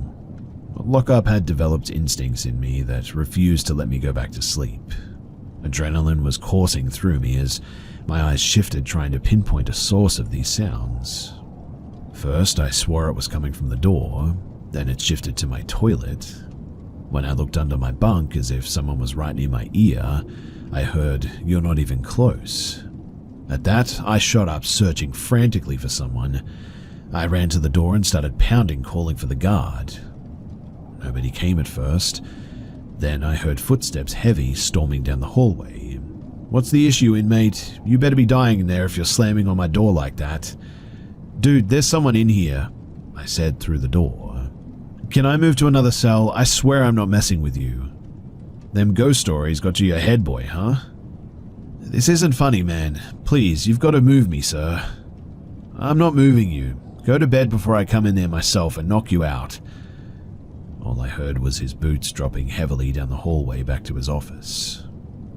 But after that was it. Nothing else. The whispers were gone. Not even the cicadas outside were buzzing now. I let out a breath I didn't even realize that I'd been holding in the whole time, and I just kind of mentally smacked myself out of it. That guard was going to tell everyone about the kid losing his mind last night after 3 days in confinement. I just made a spectacle of myself for nothing. Feeling foolish, I laid back down and passed out. The fear having taken its toll on my body, I was out like a light in seconds. I was awoken that morning to a loud noise in my cell. 3 guards were standing over me, looking even more ticked off than I'd ever seen them.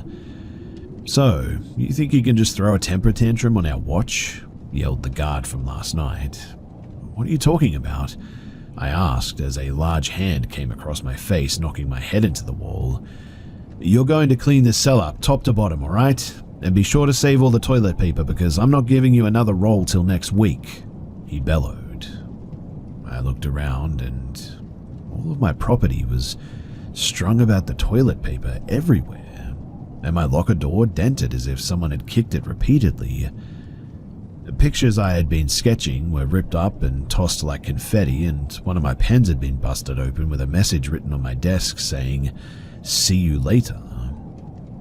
I cleaned up the mess and sat there, my head reeling. How had I even slept through all of that?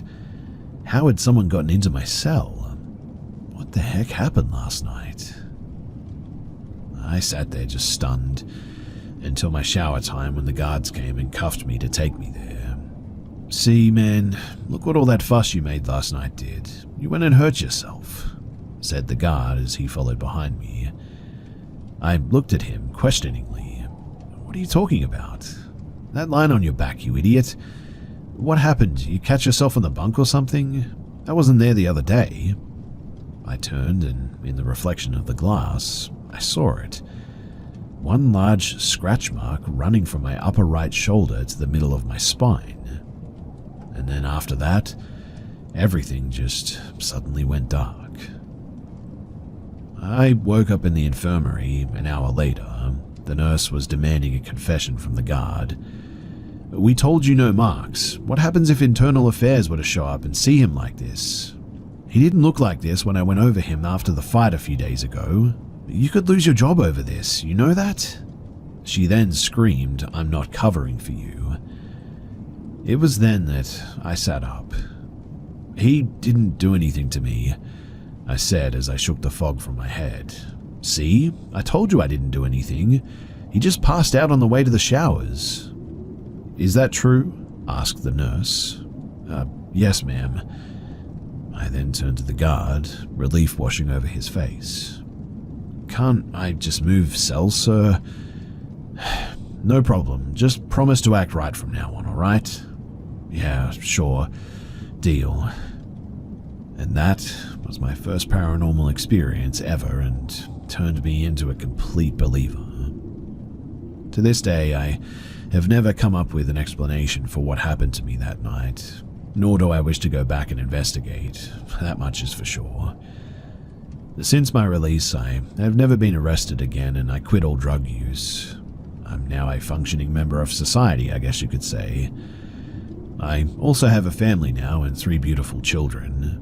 I work 50 hours a week and play with my kids every day, and do my best to direct them on the right path.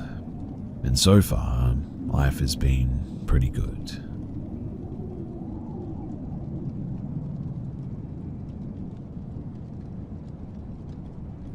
This happened when I was 12, and it was only me and my mum in the house, as far as I knew anyway.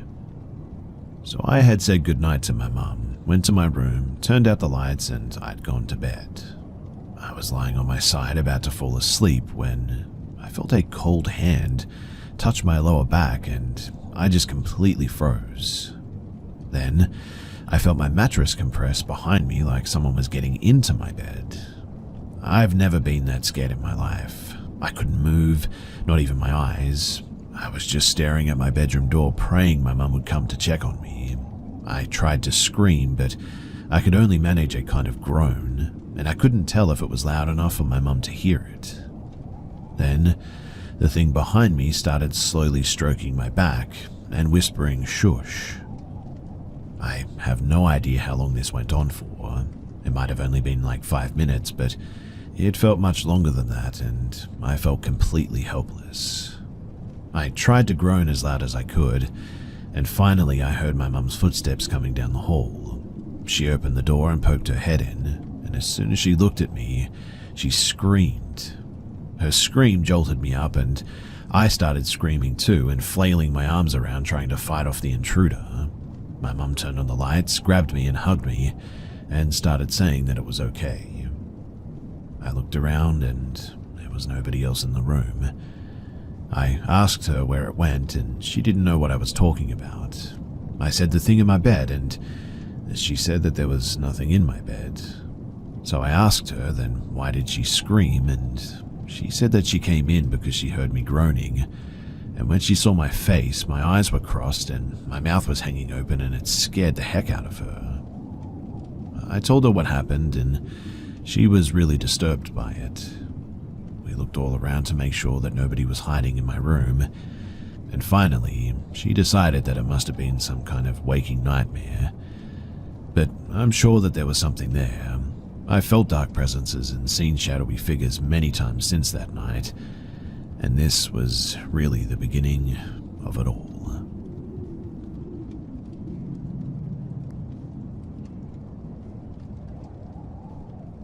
So we live in southern Arizona and are all staying the night at one friend's house for a birthday party. Her house is known between all of us as the haunted house since we're always experiencing weird things there.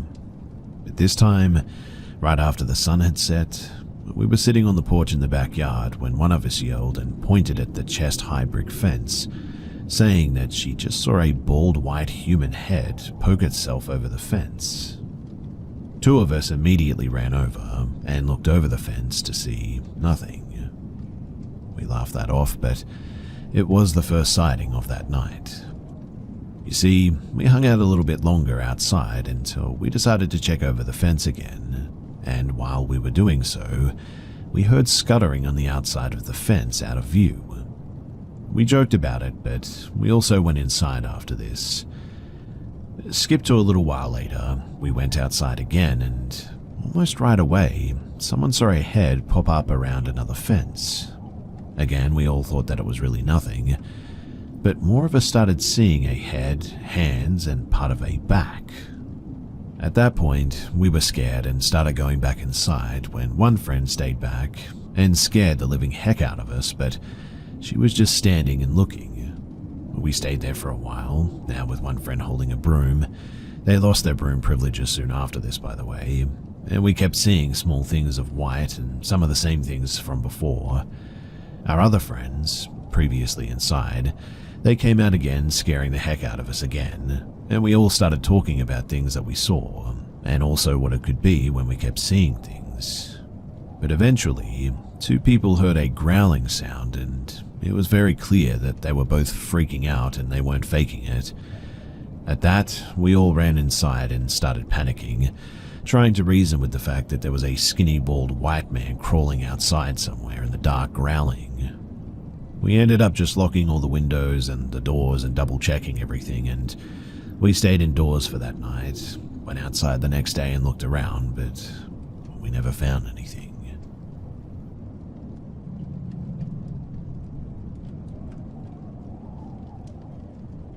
So I've always been very open-minded to the idea of the paranormal, but I very much believe that there is usually a logical explanation. We've been living in the same apartment for 3 years now, and until about 2-ish months ago, everything had been, well, really pretty normal. But in about the last 2 months or so, we both have been experiencing odd things.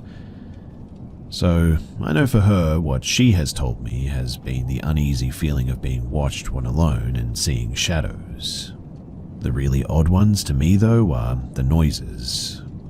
She said that she heard kind of loudish bangs, like something heavy hit the floor in another room a couple of times. I too have seen some shadows out of the corner of my sight and such, but nothing I would say is definitely paranormal. My strange experiences have been like one night, I was at home and going to bed early while my fiancé was out. I went into my kitchen and closed the door, and I got into bed. And as soon as I laid down, the bedroom door just flung open, really hard and really fast.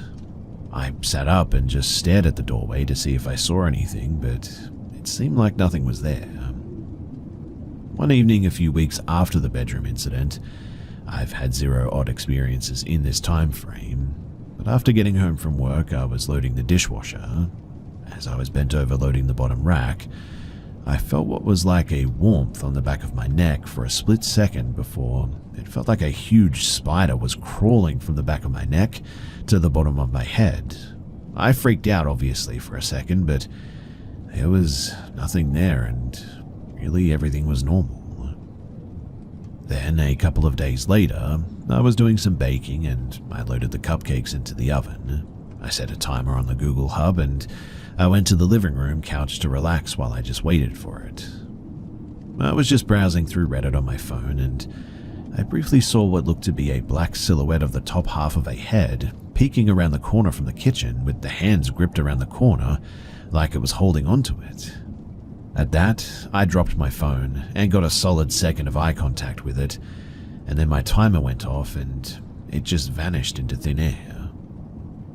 My fiancée bought an old book that belonged to someone like decades ago that she believes from a bookstore in LA when we went on a vacation in the beginning of October, and she thinks that that book is either cursed or haunted. The book was The Ghost of Mystery Airport by Van Powell. There's no dates on the book, but there is an old sticker of a child in very outdated clothes, 1930s I would guess, on a tree, and it says My Book at the top and Buzz Pitkin at the bottom. Outside of that, though, we have had no new things bought or changed. We had some neighbors move in about a month ago, and we recently found out that my fiancée is about 6 weeks pregnant too. Personally, I think it's just stress and a lack of rest from both of us, and maybe we're just fueling paranoia or something. My fiancée is pretty firm that it's something paranormal, and I figured that I would try my chances at asking the kind folks here what their thoughts or opinions are on this, as we both lack any real knowledge of the subject of the paranormal, and could really use some help.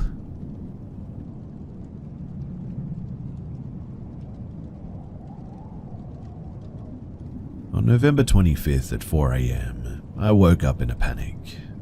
I've been having sleep paralysis this whole month, in fact. It happens every November for me and whenever I'm stressed. This time was different though.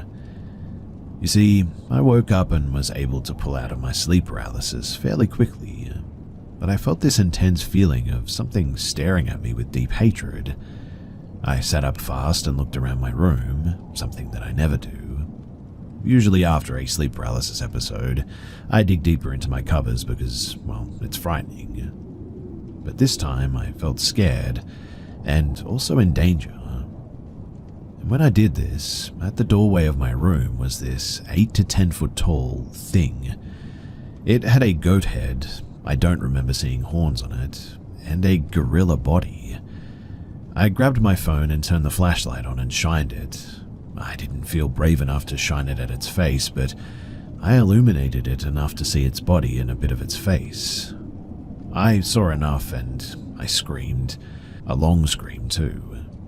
To be honest, I purposely screamed for a long time so that my dad would come and save me, embarrassing as that may be. Luckily, my parents live with me and my dad did end up barging into my room. He stayed at the doorway for a second, scanning my room, and then ran in. When he ran in, he ran through the demon-looking thing. It grimaced when my dad walked through it, and it disappeared. My dad, he ended up hugging me for a bit before we had a bit of a sleepover in the living room with the cats. I know I'm a 30-year-old female and way too old to have my dad hugging me to sleep, but that thing looked absolutely frightening and I was really glad that he was there. My dad, he's nearing 60 now and is very into Catholicism, to almost an extreme extent, as he grew up seeing what his grandmother had to go through as a curandera, a village healer. He says that he sees a lot of ghosts and demons too. He always has his prayer music on. He wasn't always like this, but he always said that he could see the supernatural, but wasn't religious before this. He got into a really stressful situation a few years ago, and all of this magnified to where it is now. To be honest, I thought that this was all just religious psychosis. I'm not religious at all, as the Catholic Church traumatized me growing up, and honestly, I was really hoping all these ghosts, shadows, demons that I was seeing was just an overactive REM cycle, or just my mind filling in the blanks. But this goat head gorilla body thing, it just looked so real, and it freaked me out when the flashlight didn't make it go away too. Also, I was awake when I saw this thing as well. I should also mention too that a year ago when I first got into my house, I fell asleep on the floor of my room because I didn't have any furniture yet. I fell asleep to some frequency sounds, and during the night, I must have skipped over to another video or something. The video was a picture of a priest praying with a Bible at a group of people, maybe demons or something. It was a reddish picture from what I can remember, but the sound was a priest chanting an exorcist prayer in Latin. This didn't wake me up, but what did wake me up was something that tapped my foot twice. I woke up and heard that chanting, and it obviously spooked me, and so I turned it off. I was hoping that the tapping was just a nervous tick, like my foot twitching or something like that, but now I'm wondering, well, what about that experience too? Was that also something paranormal or something to that effect? If you have any thoughts on this, then I sure would love to hear them.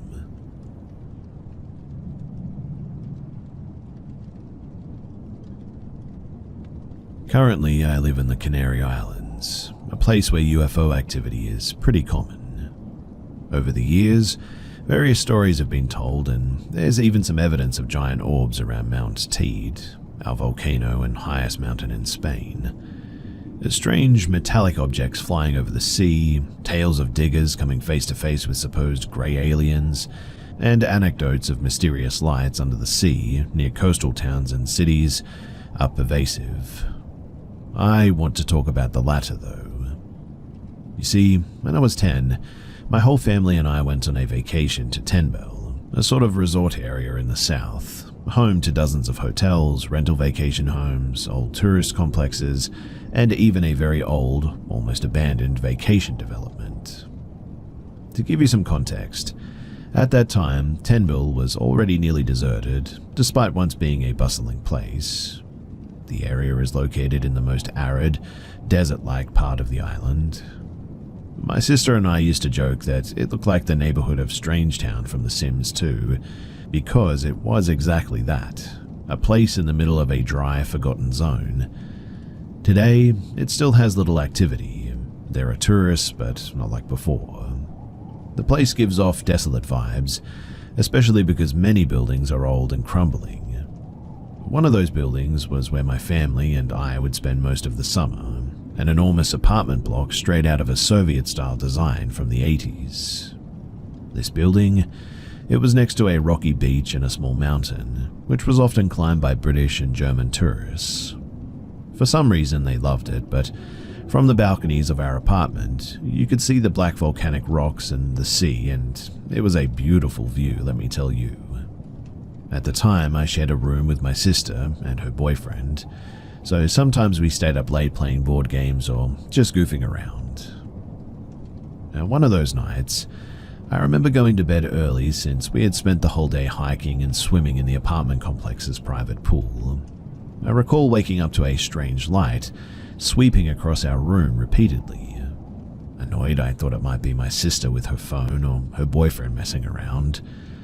The room was dark, and a breeze from the balcony made the silk curtains flutter, something that was quite refreshing in the summer. From my spot, I noticed my sister and her boyfriend standing on the balcony, staring at something. My sister clung tightly to him, which was unusual for her. She's always been the brave one. The light swept through the room again, this time dimmer.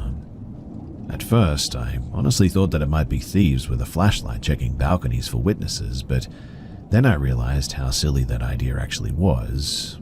So I got up and approached them to see what they were looking at. "What's going on?" I asked, annoyed. My sister turned slowly, almost in shock. Her eyes were sharp, like a deer watching a predator. "There's something strange in the sea," she whispered. I thought that she was joking, so I chuckled and looked where they were staring, and to my surprise, there was a pulsating light, like beacons, flashing on and off randomly. I figured it was from a fishing boat, but the light wasn't coming from the surface. Whatever it was way underwater. I could see the greenish-blue water and the shadows of large submerged rocks near the light's surface. "A submarine?" I asked. "It's right next to the shore, though. The water isn't deep enough for one to navigate there," her boyfriend replied, mesmerized by the light show. The lights started to fade, slowly moving further out to sea. Moments later, a final burst of light shot upwards, created a visible beam that extended into the sky, and then it just vanished, and we never saw it again. We spent hours talking about what had happened.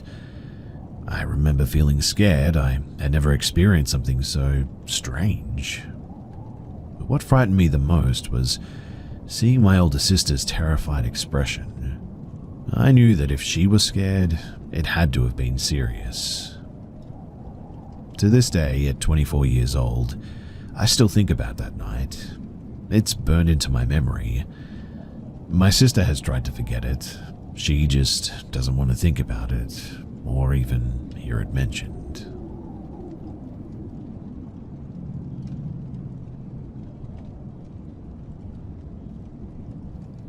In 1991, I was 6 years old and my family, mum, dad and sister, had moved to a different part of town. Better schools, nicer area, that kind of thing. It was certainly an upgrade from where we were moving from. The house stood out from the other houses in the neighborhood. It was the only two-story house in the neighborhood, in fact, and the foundation noticeably sat up higher than the surrounding houses too. My dad had learned that when the neighborhood was being developed and the land was being leveled and flattened, that they would move up with a big mound of excess dirt, so they basically just built a house on top of it. It was a tri-level house with a 2-car garage, family room, half bath and closet on the lowest level. After living there comfortably for 10 or so years, my parents decided to combine the half bath and closet into a full bathroom.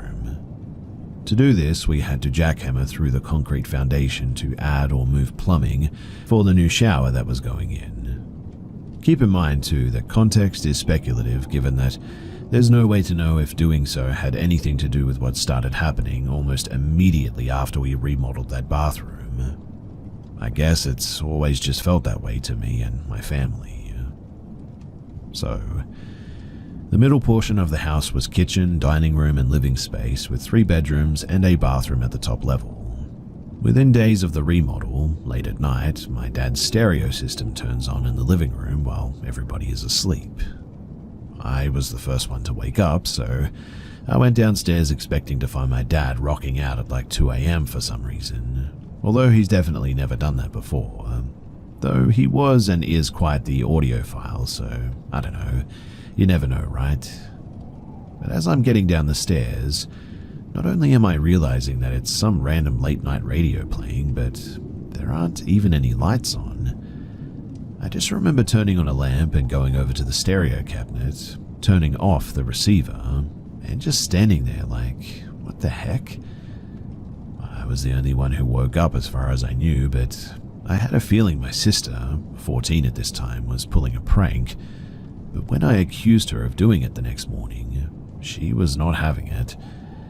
My parents brushed it off, considering that they never heard anything either. Well, this would keep happening. I'd say probably 8 to 10 more times in the following couple of months, in fact. The same thing would happen every time as well, always in the middle of the night. Stereo would come on and the volume would slowly go up until someone ran downstairs and turned it off. There were times that I'd gotten way too loud before someone made it downstairs as well, and this particularly frustrated the heck out of my dad, because this stereo system was his pride and joy, and he was afraid that the speakers were going to get damaged. My parents, of course, thought either my sister or I were doing this, but before we had even fully convinced them that it wasn't us, other things started happening too. For example, I was standing in the upstairs shower washing my hair one time, and as I'm facing the back of the shower wall, I see a shadow sweep around the whole shower. Of course, I pull the curtain open expecting to see my sister or someone messing with me, but no one was there, and the door was locked too. There were a lot of shadow incidences just like that too. Now, from the living room you can see upstairs to some degree, and we would often see out of the corner of our eyes what would seem to be something quickly crossing the hallway from one room to another, like you would just barely catch a flash of something when nobody was up there. Touch lamps would come on by themselves often. My dad said on multiple occasions that he'd be laying awake having trouble sleeping, and the touch lamp on the nightstand next to him would just come on by itself. Most notably, my close friend and my dad described seeing the exact same person in the house. In fact, they both saw this person while doing the same thing, which was walking into the front door when nobody else was home.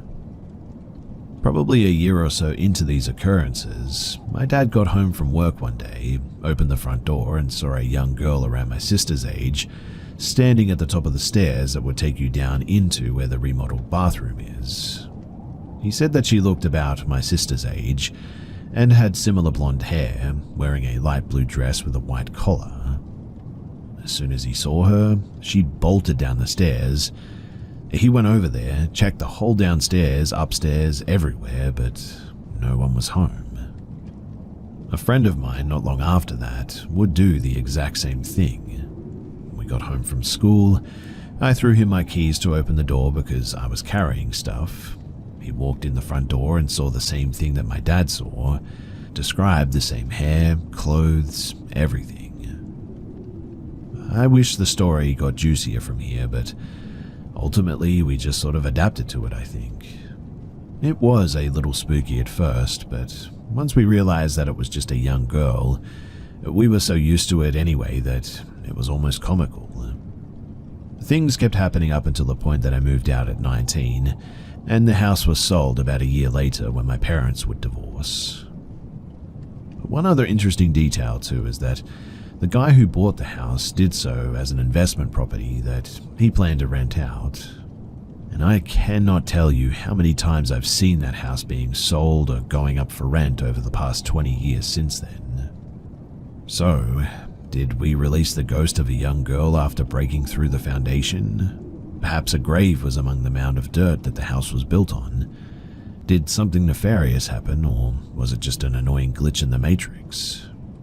Regardless, it's always been fun to speculate, but truly, I would love to know.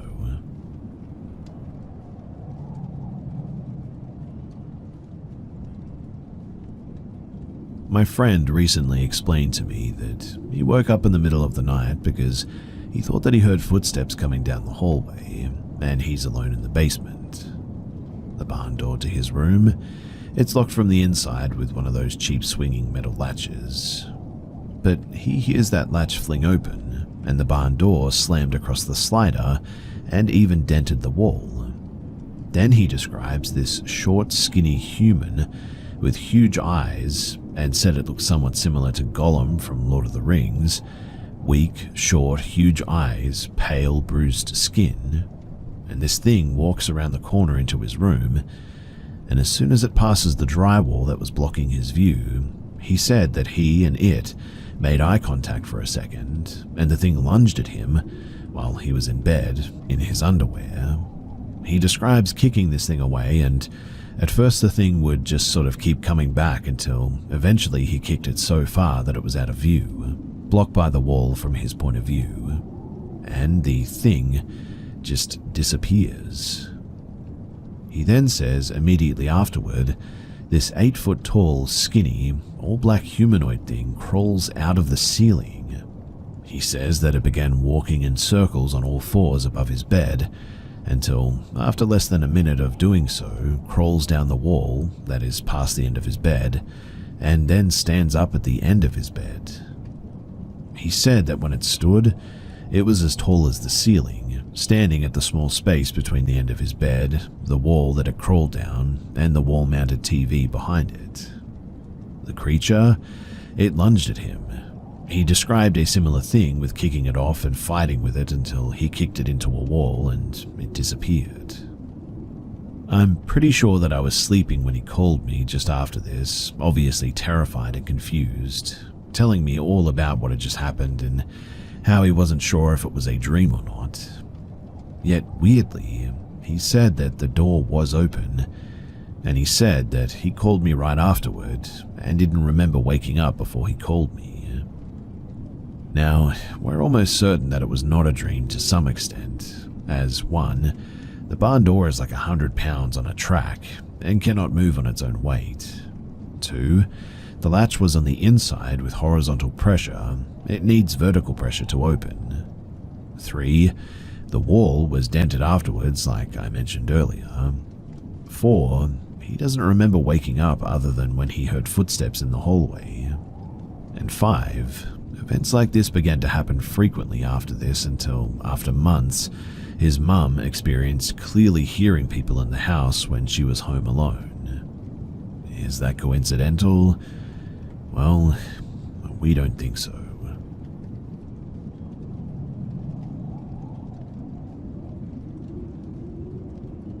I lived in a modest apartment on the top floor of an old building, with nothing above me but a dusty attic.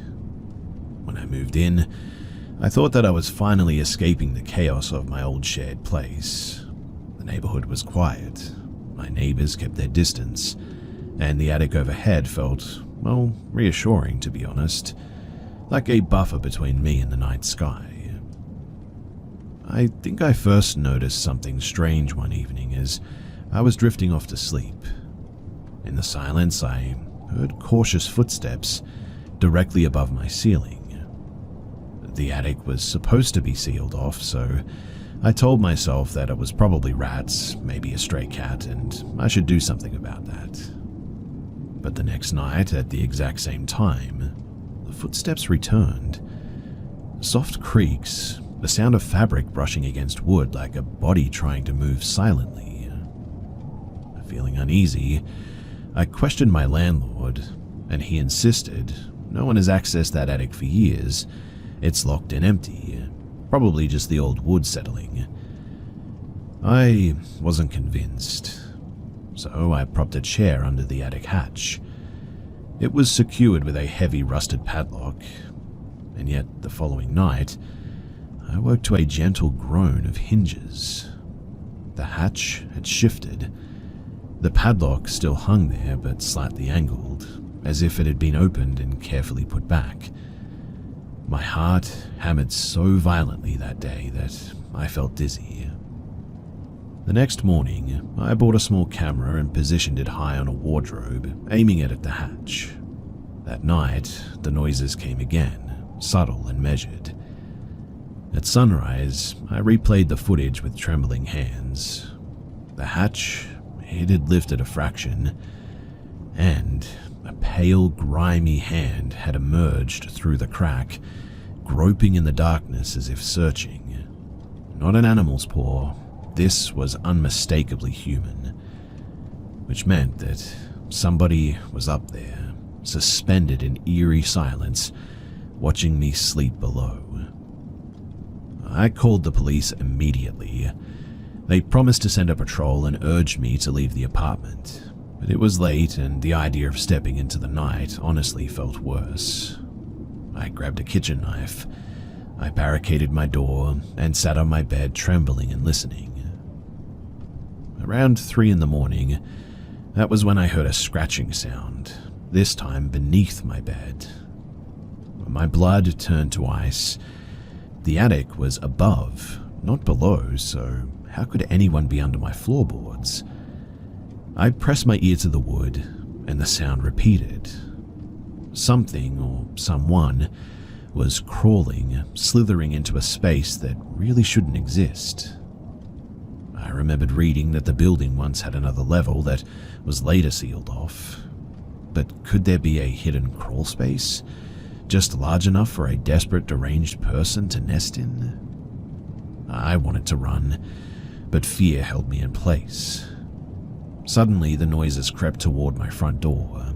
I heard it strain and creak as something tried to force it open. I dialed emergency services, voice shaking, pleading for help, and they said that the patrol was close and told me to stay calm. Then the pounding on the door stopped. Silence. Agonizing minutes passed until the police finally arrived. They searched my apartment thoroughly, but there was nothing. The hatches were closed, no sign of a break-in. I was half crazed, begging them to check the attic. Finally, they forced the lock, and inside, they found old boxes, scraps of food, a filthy blanket, and also what seemed to be my name carved into a beam. Tacked to a wall were candid photos of me as well, taken from outside of my own building at different hours. The officers, they looked really unnerved at this. They found no alternate exits, no tunnels, just a cramped space that honestly reeked of stale sweat and something sinister. I fled that same morning into a friend's place, and the next day I returned briefly for my belongings. And that was when I discovered that in my mailbox was an unmarked envelope. Inside was a single Polaroid. Me, standing in my living room that night before, talking to the police. The photo, it had been taken from inside of my apartment somewhere. Somehow, this person, he had outsmarted me, eluded the authorities and watched me from every angle, above, below, through the walls I once thought were solid. I will never know how he slipped in and out unseen like that because I left. I'll never learn his name, but to the man who lurked beneath my floorboards and in my attic, if you ever hear this, know that I would rather lose my mind than ever meet you face to face. Don't ever come looking for me. Not ever.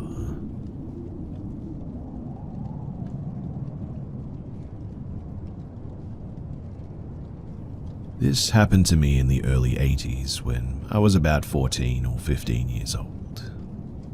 So I lived on a quiet street in the suburbs of my city, in a small place that you wouldn't call the countryside, but close, in a Spanish island of the Atlantic Ocean.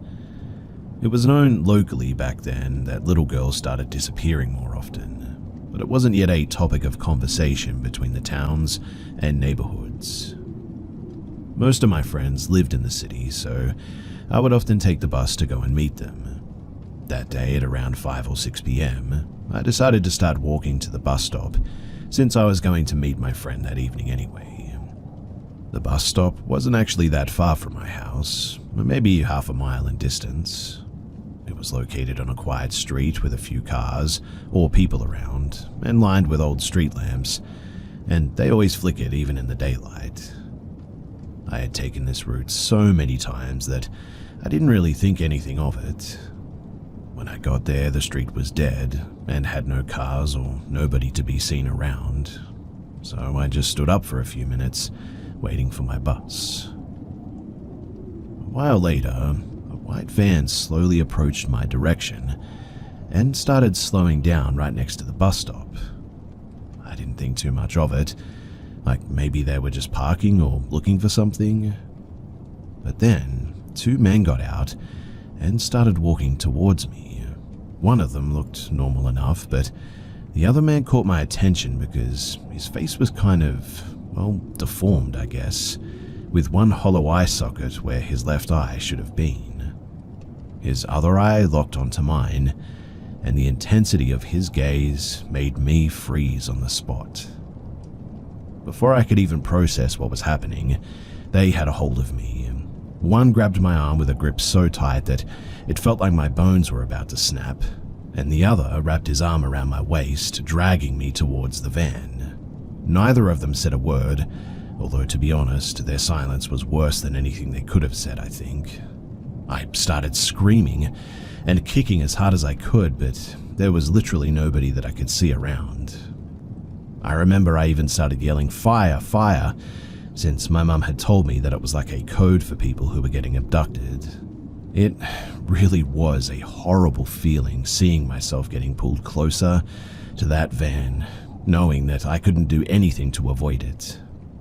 They shoved me into the van, and as I landed on the floor, I saw a third man with a bandana covering his face, and a Doberman that was staring at me with a disgusting, creepy face that honestly still haunts me to this day. It was in that moment that I started to think that no one would help me or even hear me at all. I started struggling and fighting back, and I kind of managed to get them off of me for a second, but they kept grabbing me and pulling me back in. I also remember this distinctive metallic smell inside the van, like rust or maybe blood. I felt like probably the luckiest person on earth when, out of nowhere, my older brother showed up.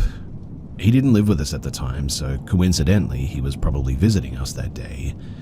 I don't really remember why he was there, but boy was I thankful that he was. He started yelling and throwing punches at the men. In the struggle, they let go of me, and I managed to pull myself free and back away. The men seemed to be caught off guard, and after a few seconds of fighting, they ran back to their van, slammed the doors, and sped off.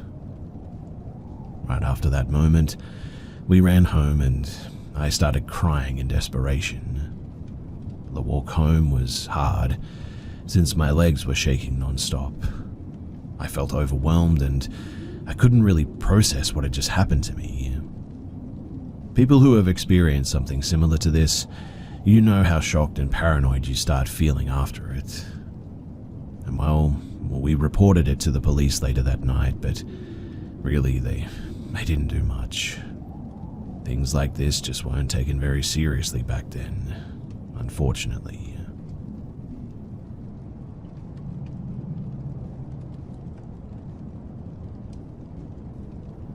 So my name is Mark.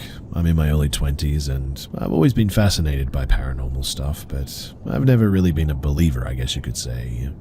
It was sort of like an atheist studying a Bible type of situation, I guess.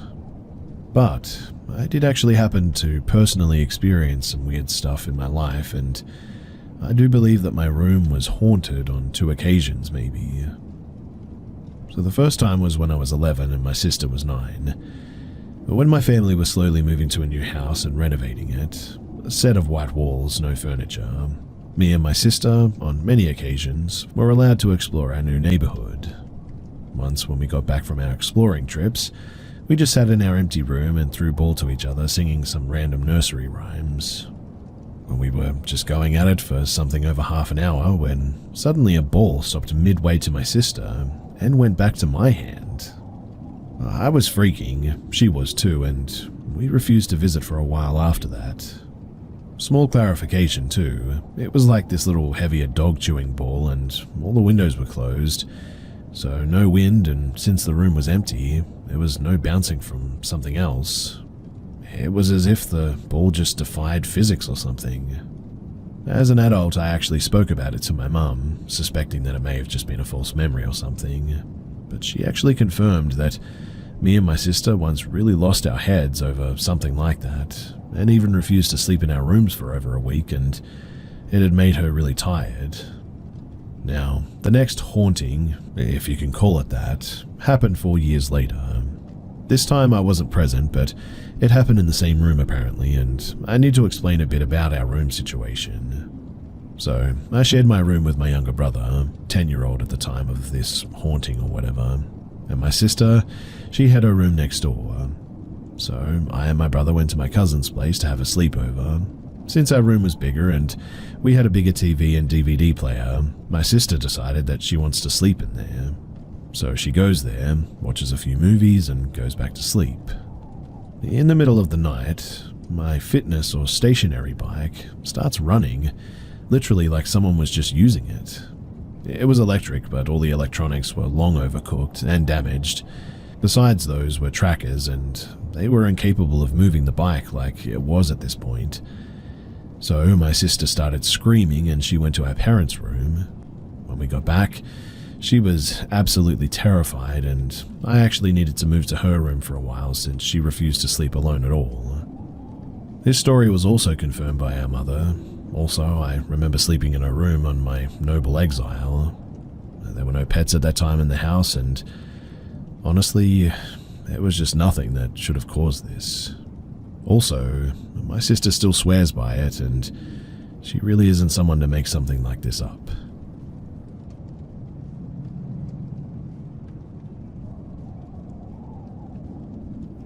I do some volunteering at a hospital 3 times a week that involves me reporting to the hospital at 5 a.m. I enjoy the volunteering. I've been doing it for almost 2 years now, and I've really never had any issues. Until last week. Last week, I was a bit early on one of my volunteering days, and I had about 30 minutes before I had to report in. I normally would have just waited in my car, but I had been pretty stressed about things in my personal life, so I thought that I'd go for a little walk to burn a little steam and clear my head. After all, this is in a pretty nice area, upscale West Los Angeles, so what could go wrong? It's like 4:30 in the morning, so naturally the streets are all quiet, but it seems pretty peaceful. But then, up ahead, I see somebody walking in my direction. Kind of odd, I guess, but I didn't think too much of it. Him being out here at this hour isn't inherently suspicious, I guess. After all, does being out here at this hour automatically make me suspicious too? So, I keep walking. We make quick eye contact when we cross paths, and I suddenly got a very bad feeling about this man. I can't explain it other than an instant instinct, but sometimes you just have a gut feeling about somebody, you know? That's what I felt when I passed this man, and I immediately went on high alert and made sure that he wasn't going to approach me from behind or something.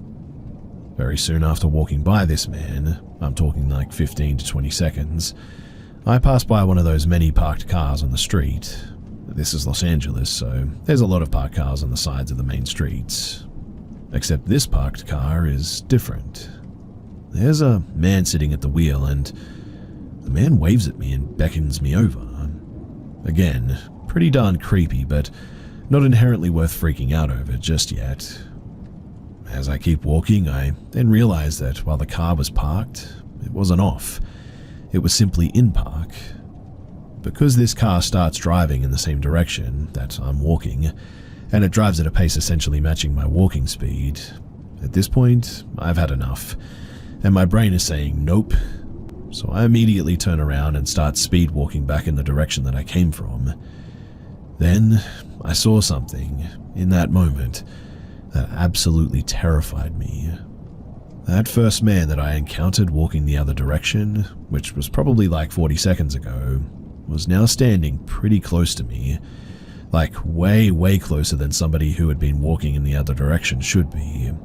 And then he makes eye contact with me, and he starts walking in my direction. I am incredibly suspicious and more than a bit nervous at this point, so because it's pretty dark out, I decide to play a hunch. My car keys fold out in a manner very similar to a switchblade, so I immediately pull it out, press the button to make the key fold out, and I stare at him for a second. I believe that he was caught off guard because he stopped walking for a second. And well, that second was all I needed. I immediately took off running at top speed, across the street. We're talking a Los Angeles main street with like 6 lanes of traffic and a median divider, and kept running down the street.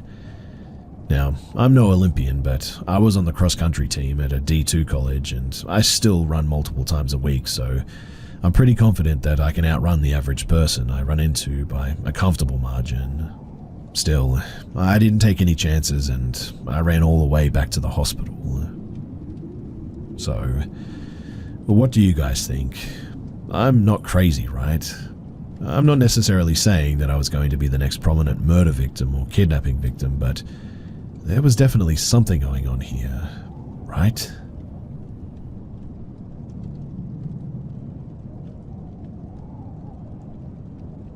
So for the last 2 months, there's been some instances where I've woken up at around 3 or 4 in the morning to use the restroom, and have noticed my daughter's door open after we definitely closed it when laying her down. We live in a smallish 2-bedroom apartment. Our daughter's room is directly across from ours, and we typically sleep with our bedroom door open so we can hear her in the night if she needs us. We usually lay her down at around 8:30 p.m. and my wife and I are usually in bed at around 10. Our daughter has a Nest White noise machine that we leave on in her room to help her sleep. When her door is shut, you can barely hear it. When I get up in the middle of the night though, I immediately know that her door is open, just off of the sound alone. And then I look across and her door is not just open a crack, but completely wide open. I just have this eerie feeling. My wife and I don't sleepwalk, and when I'm up in the middle of the night, I'm pretty aware of my surroundings. Also, to add to this, our daughter sleeps in a crib and is way too small to crawl out of it, and usually when I notice her door is open, I always go and check on her, and she's always knocked out. There's just no reason why this door should be open, and I don't know, something is telling me that something is wrong. Anyway, I apologize if this sounds a bit rambling, it's just giving me weird vibes, and I was looking to see if anyone had any ideas of what might be going on.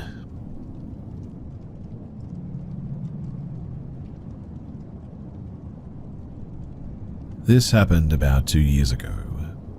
Me, my fiancée, and my best friend decided to go to this popular hiking trail near us. The trail leads to a giant rock that hangs off of a cliff. It's a beautiful look over the city that I live in, and it's a far walk through the woods. You're on the same trail going straight for most of the hike. The trail eventually makes a sharp turn, gets thinner, and gets very steep. You really have to hike up this part though, and then you reach an open field. You can see the rock above you, and you have to climb up one more path that leads you to the rock. Now, even though the hike is long, the path is very easy and it's hard to mess up, considering that this is the only path in that area of the woods, that I've found at least. I've done it multiple times at this point, even hiked down well after midnight, after watching fireworks on the 4th of July. But anyway, the three of us decided, since we were walking close to the road that leads you to the trail, that we were going to go and visit. It was about 7 p.m, so it started to get dark pretty quickly. But we didn't even make it off the first part of the trail that I already mentioned. It goes straight for about an hour until you get to the sharp turn. We didn't even make it to that, and we decided that since it was getting dark that we should probably turn around. We all had our flashlights on and everything was normal. We never set foot on the path. The path is pretty much dark engulfed by the trees, but there is this one spot where the trees open up. You can see the entire downtown area of my city, and it feels very high up because this trail is basically in the middle of the hillside surrounding the whole town. If you've ever been to Pennsylvania, then you'll get it. Anyway, we got to the spot where the clearing is, where you can see downtown, but it sort of looked flip-flopped. I don't even really know how to explain it, but it looked like the town was sort of flipped, like how you can flip an image on your phone almost. Like someone took the town and flipped it the other way, if you get it. It was late and dark, and we were tired of walking, so I just don't think that we really took it seriously when we walked past it. I still felt the weird feeling, though, and I felt like everything was sort of backwards all of a sudden. That's really the only way that I can describe it, as backwards. And we all said the same thing to each other. It was my fiancé who said something first, which is just weird because usually he'd be the last to say anything in a situation like this. All he said, though, was that he feels backwards. My best friend freaked out because she gets anxiety like that, and she felt the same way too. I mentioned the clearing looked weird at this point, and they all agreed with me. They thought the same thing, but they thought that they were being silly. At this point, though, we should be close to the exit, but honestly, it felt like we were sort of going in circles. The path started breaking like the path wasn't even the same that we'd been walking on, so we turned back around towards the rock to try to figure out where we were. We came back to the clearing and it still looked weird, so we took pictures, and I do have them still if anyone cares to see them, but you wouldn't be able to make out that it looks flip-flopped unless you live in the same town. We knew that we were at the clearing though because, well, it's really the only part where the wood's clear like this, and we knew that we were on the right path as we've never got off of it. We decided to turn back around towards the exit, but it just didn't bring us to the exit. It also didn't bring us to the path that looked wrong and started to break. It was a whole new part of the woods, in fact, that we'd never even seen before. At some point as well, we sort of stumbled across a door in the ground. It looked like a door to a mine maybe or something. We tried to take a look at it, but there was no evidence of a mine being there.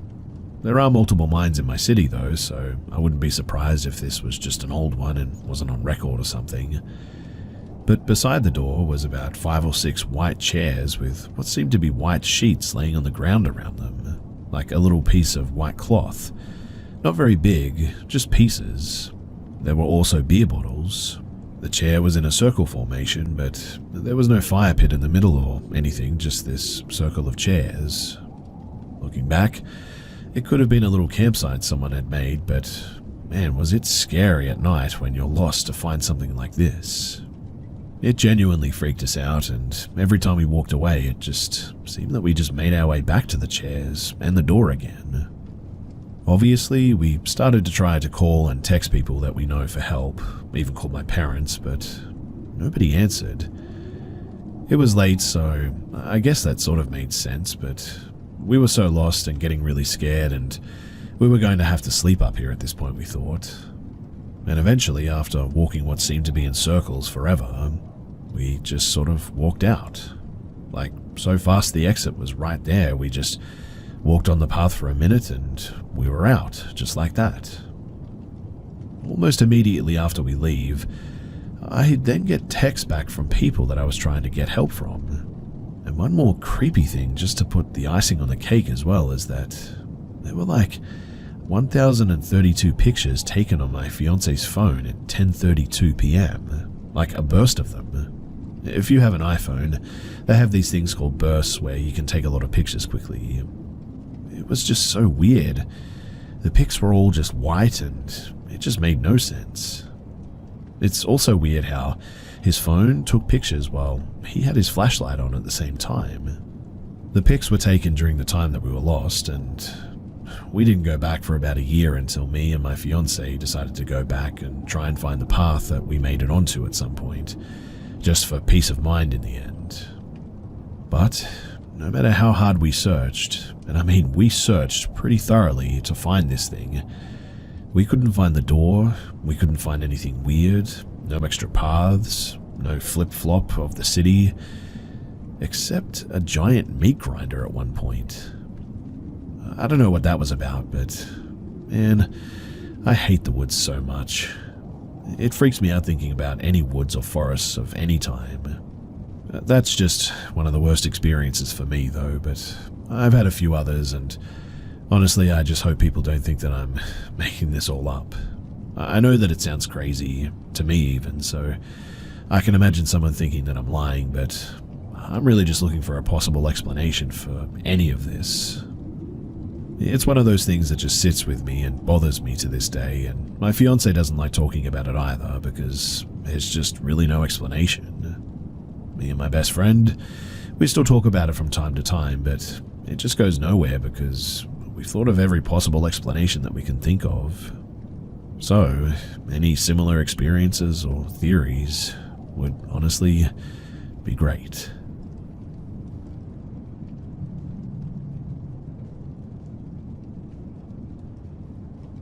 When I was 18 and freshly broken up with my older boyfriend, I basically went crazy with dating guys. At the time, I also dressed very goth, even going as far as to wear a real corset and trench coat, mostly just enjoying the attention. One particular afternoon, though, my friend or roommate at the time decided to eat at a local Japanese restaurant, with both of us all dressed up. Our waiter was a mediocre skinny white guy who clearly was a little alternative, but it was hard to tell really with the uniform. We joked about me leaving my phone number on the receipt or something, so I hyped myself up and I did it. Late that night, he had sent me a text at some point. We talked for a few days, never really having a right time to meet up as I worked 40 minutes away from where I lived. He mentioned the boots that he wore meant a lot to him and some other odd things that just seemed like edgy jokes, I guess. One really late night though, coming home, I was texting and driving, as any 18-year-old does, and we decided to meet up. I was stupid enough to invite him over to my apartment, where it was just me and the roommate who had been with me before. Our other two roommates were not at home at this point. At first, it was fine too, because I was already drunk, so I would just let him rant about whatever he wanted. He went on about his life, going to jail, medical bills, his parents, etc. Eventually, though, he asked me if I wanted to see his tattoos, and I was like, sure. He lifted up his shirt, and not only could I see the handgun tucked in his waistband, but also his multiple badly covered up racist tattoos. One was even slightly covered up with a banana.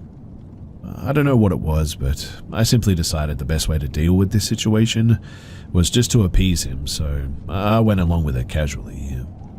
I don't remember exactly every detail because it was over 2 years ago and I was drunk, but he ended up pulling his gun out and putting it to my head, asking me if I was scared.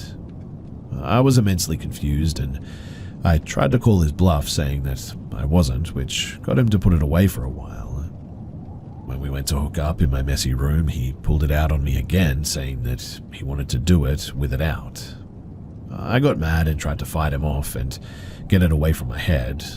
Of course, I wasn't as strong as him, and he hit me in the arm with it.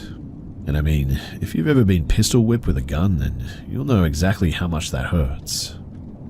When I finally got him off of me and he realized that I was angry, not scared, he started acting like a crackhead, saying that I was crazy for not caring about him pulling a gun on me. He ran off, jumping the fence of the apartment complex, and not even taking his car that he had come in. In the morning, his car was gone and I had a large bruise from where he had hit me. And while to me it was a funny story for quite some time, I now realize just how bad it could have all ended.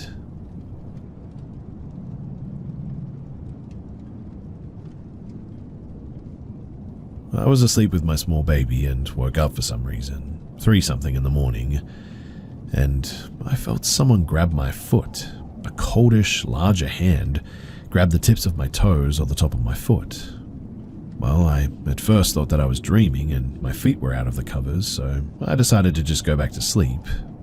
I put that one foot under the cover, left the other foot out, because I like sleeping with my feet out, and I was almost back asleep when I felt a thumb with pressure slide up my foot, and then a hand grab with intense pressure the top of my foot.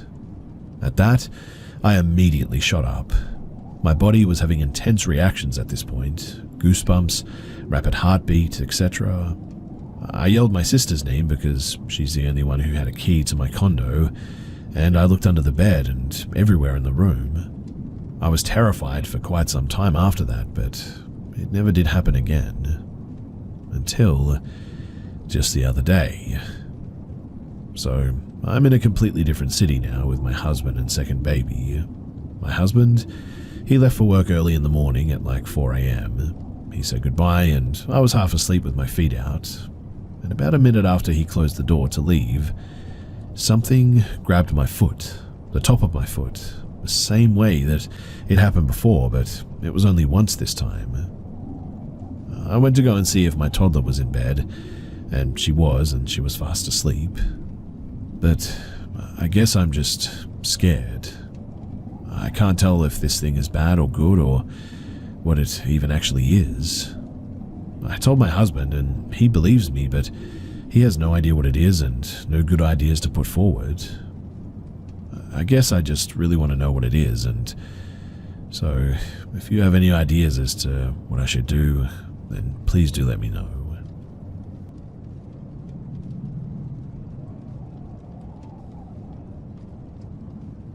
I live in rural southwest VA in Appalachia, and I heard odd whistling in the woods a few days ago at night. It all started when I was playing airsoft alone in the woods at about 7 p.m. in almost pitch black. Yes, I live a pretty lonely existence, and was walking around the woods behind my house.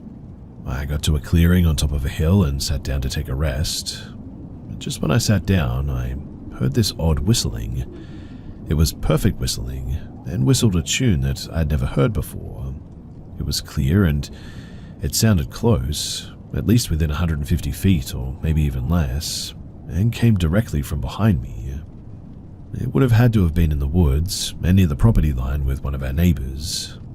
It instantly gave me chills down my back though, and I got the feeling of being watched.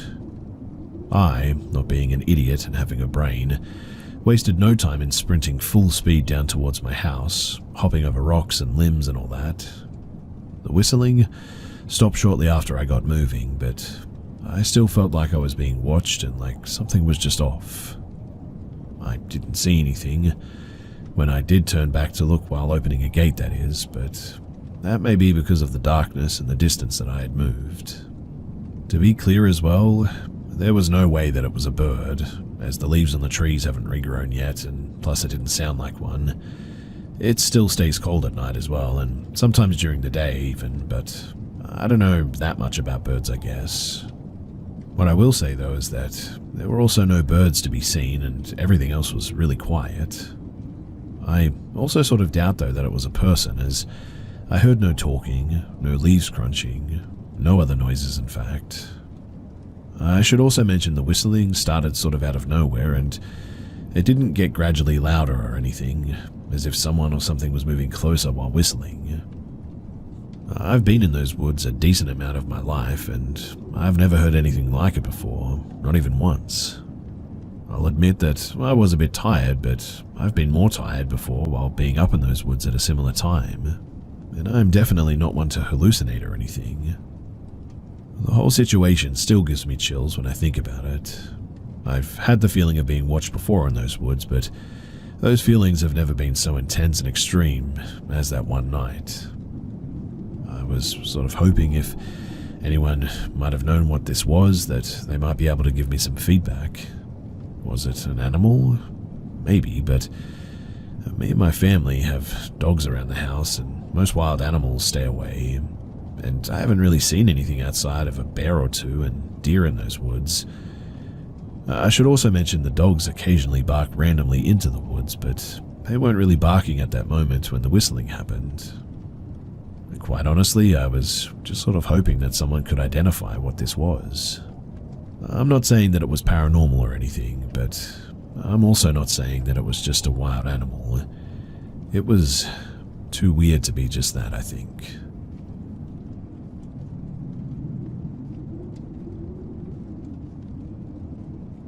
Many years ago, when my daughter was potty training, a friend recommended that I keep a travel potty with me. It saved me from rushing to find a restroom and avoiding stopping in any way questionable with a toddler. We would drive about 40 minutes to pick up my husband on his lunch break, and that afternoon we were headed back to drop him off at work, and we're only about a block from the restaurant when my daughter said that she had to go. The area that we had just headed into, it was a large business park area with lots of very large buildings to the left and the right. I saw one and the parking lot looked empty.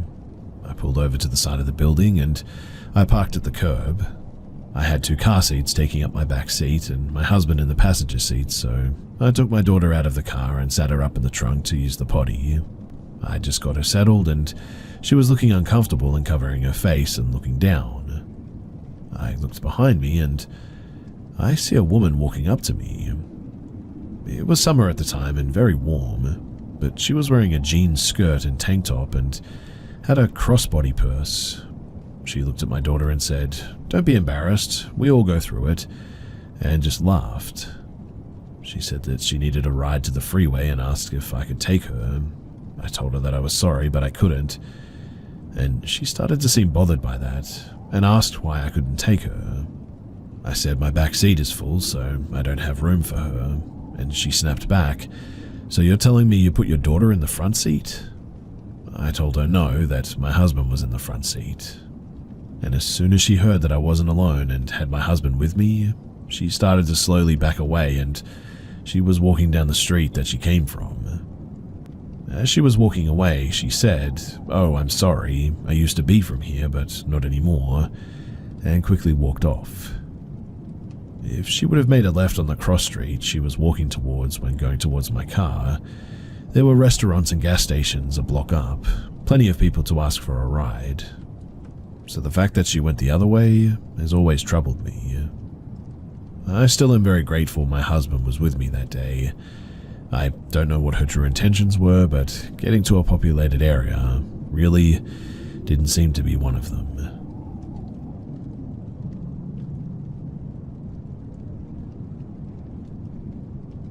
Back when I waitressed, I pulled into my mum's driveway at around 8 p.m, and I remember that I was excited because it was an early night for me and I'd been working 3 jobs at the time. The neighborhood was quiet and nobody else was really around, no cars driving by or anything. I was scrolling on my phone in my car when I just got a terrible feeling and a chill down my spine. Something was telling me to get out of the car at this point, so I got out and slammed my door when I heard this gut-wrenching scream. My first thought was that a raccoon was being eaten or a cat had gotten run over or something. I couldn't pin it, what it was, because it was just so disturbing. I'll never forget it though. It had so much pain and terror in it. I looked around me to find the source and noticed a figure across the street, standing in the grass next to the street curb. The street light was in front of my house, so I could make out some details. It was a girl with long hair covering her face and a long white dress. She had no shoes on. My first thought was kidnap victim for some reason, and I wanted to call out, "Are you okay?" but something inside of me told me to hold back. She didn't move or look up. I probably stood there a minute too long contemplating what I was seeing and if she needed help or not, but ultimately my gut told me to get inside, now. Without turning my back to her, I opened my garage door and I backed in, my eyes never leaving her, and she didn't move even an inch. I stood and watched as the garage door closed and she was still there. I ran inside, turned on the house alarm, and ran to the front window to see if I could still see her, but I couldn't. Then, I ran to my bedroom window upstairs because that would have been a perfect view of her, but she was gone. I slept with the lights on that night. My mum says the neighborhood kids were playing a prank on me, but honestly, none of them were her shape or size or looked like her. I've seen them all. When I told the story to some friends, some of them mentioned a banshee. While no one in my family passed away, I did have a near-death experience 3 months later. I don't know if it's related, but I think it's probably worth mentioning that. Anyway, I'm curious as to what others think. Was I just being pranked, or did I see something that night? And if I did, what exactly did I encounter? And more importantly, why?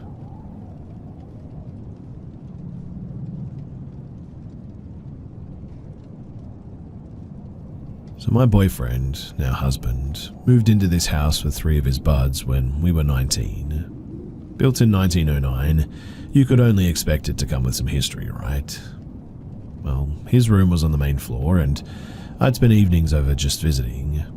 I came over after work one day, and he was all worked up going, "I swear this house is haunted. I'm losing it."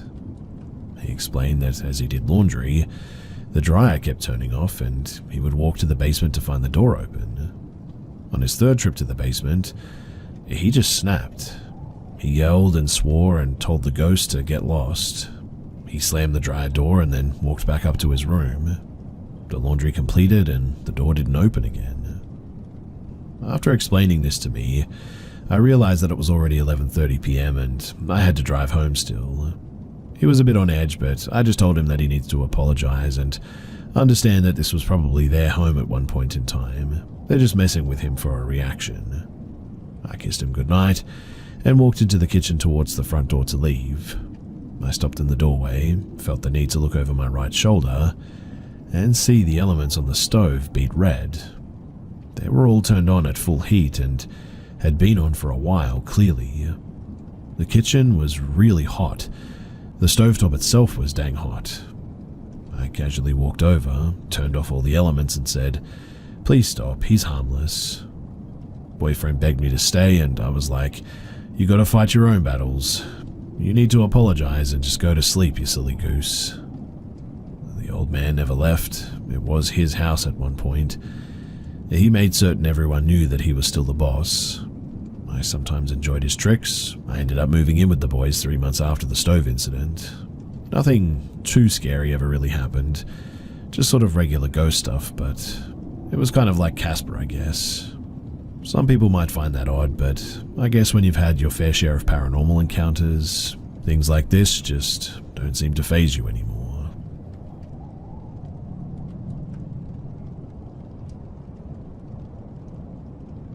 So I was driving home at about 9:30 p.m. My route contains a variety of areas, including some single-lane, quiet roads. Driving along one of these single-lane roads, I end up having to slow down because of a man standing in the middle of the road, facing away from my car. Now, I have my full beams on at this point, so there's no way that he doesn't know that I'm driving behind him. He apparently just decides to wait until I've come to almost a complete stop before turning around. Just turning around, that is. No sign that he's going to move out of the road or anything.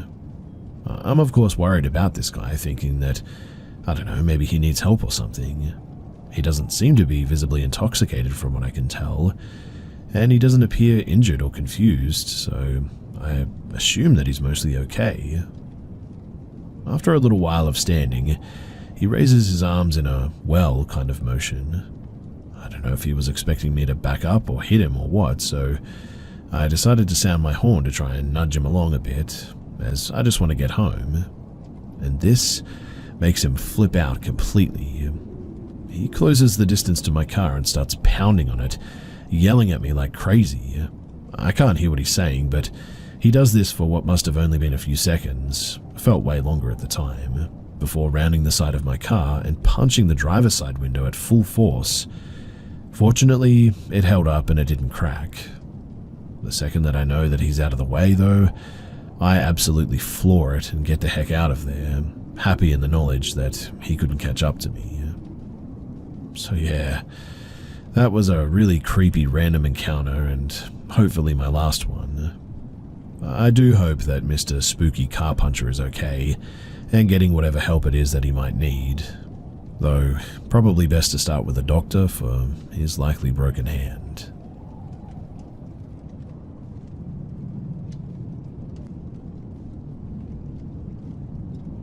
This happened back in 2018. I was 24 and my sister was 25.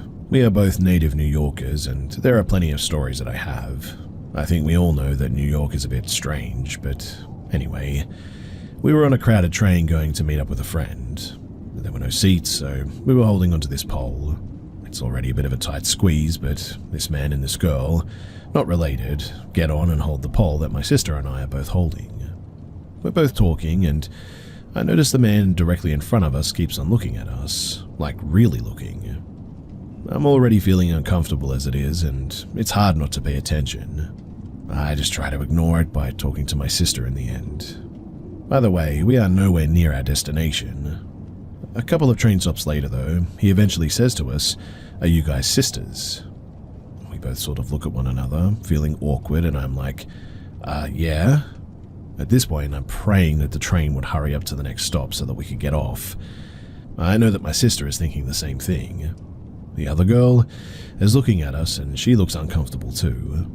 He smiles and then seems to get excited, if you know what I mean. He then says to us, "Oh, you guys are sisters, huh?" in an incredibly perverted tone. He then licks his lips and keeps looking from my sister to me back and forth. At this point, the girl gives us an awkward smile and she looks just as terrified as we do. I can tell that this man is getting really excited by the fact that we said that we were sisters and comments about how beautiful we are. My sister looks at me and we see a stop coming up. We both know that it's not our stop, but at this point, we were just leaving the train. He keeps trying to talk to us and we keep ignoring him, and as soon as the doors open, we leave. Again, I've been in many weird and uncomfortable situations, but the fact that he was literally so close to us with his perverted smile, his excited eyes, and, well, excited you know what. Yeah, I'm glad that we were able to get away from him safely, and thankfully, he didn't follow us.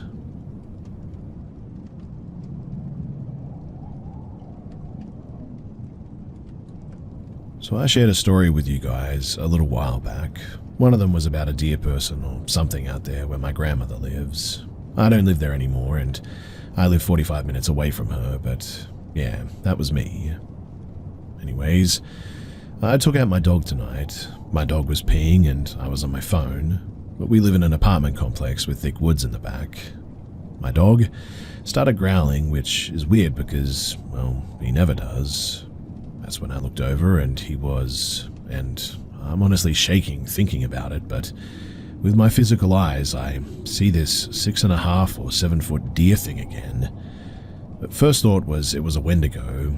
I mean, it was thin and skinny with very wet fur, the deer skull and all that. It didn't seem to have eyes from where I was standing, but I could tell that it was staring right at us. It didn't move, didn't even make a sound. At that, I began to pull my dog back, and I looked back because I stepped on a stick, and when I did, it moved to the other side of the tree. I kind of yelled instinctively, "You can't follow or harm me, go back." It didn't move, and I dragged my dog into the house and quickly shut the door. My wife asked why I slammed the door so hard, and I just told her that the dog was being weird. She just doesn't believe in that stuff.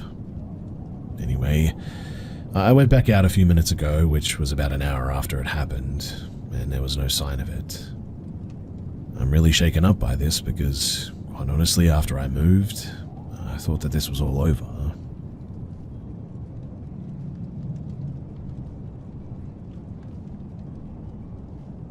So this happened when I was 15 and my little sister was 12.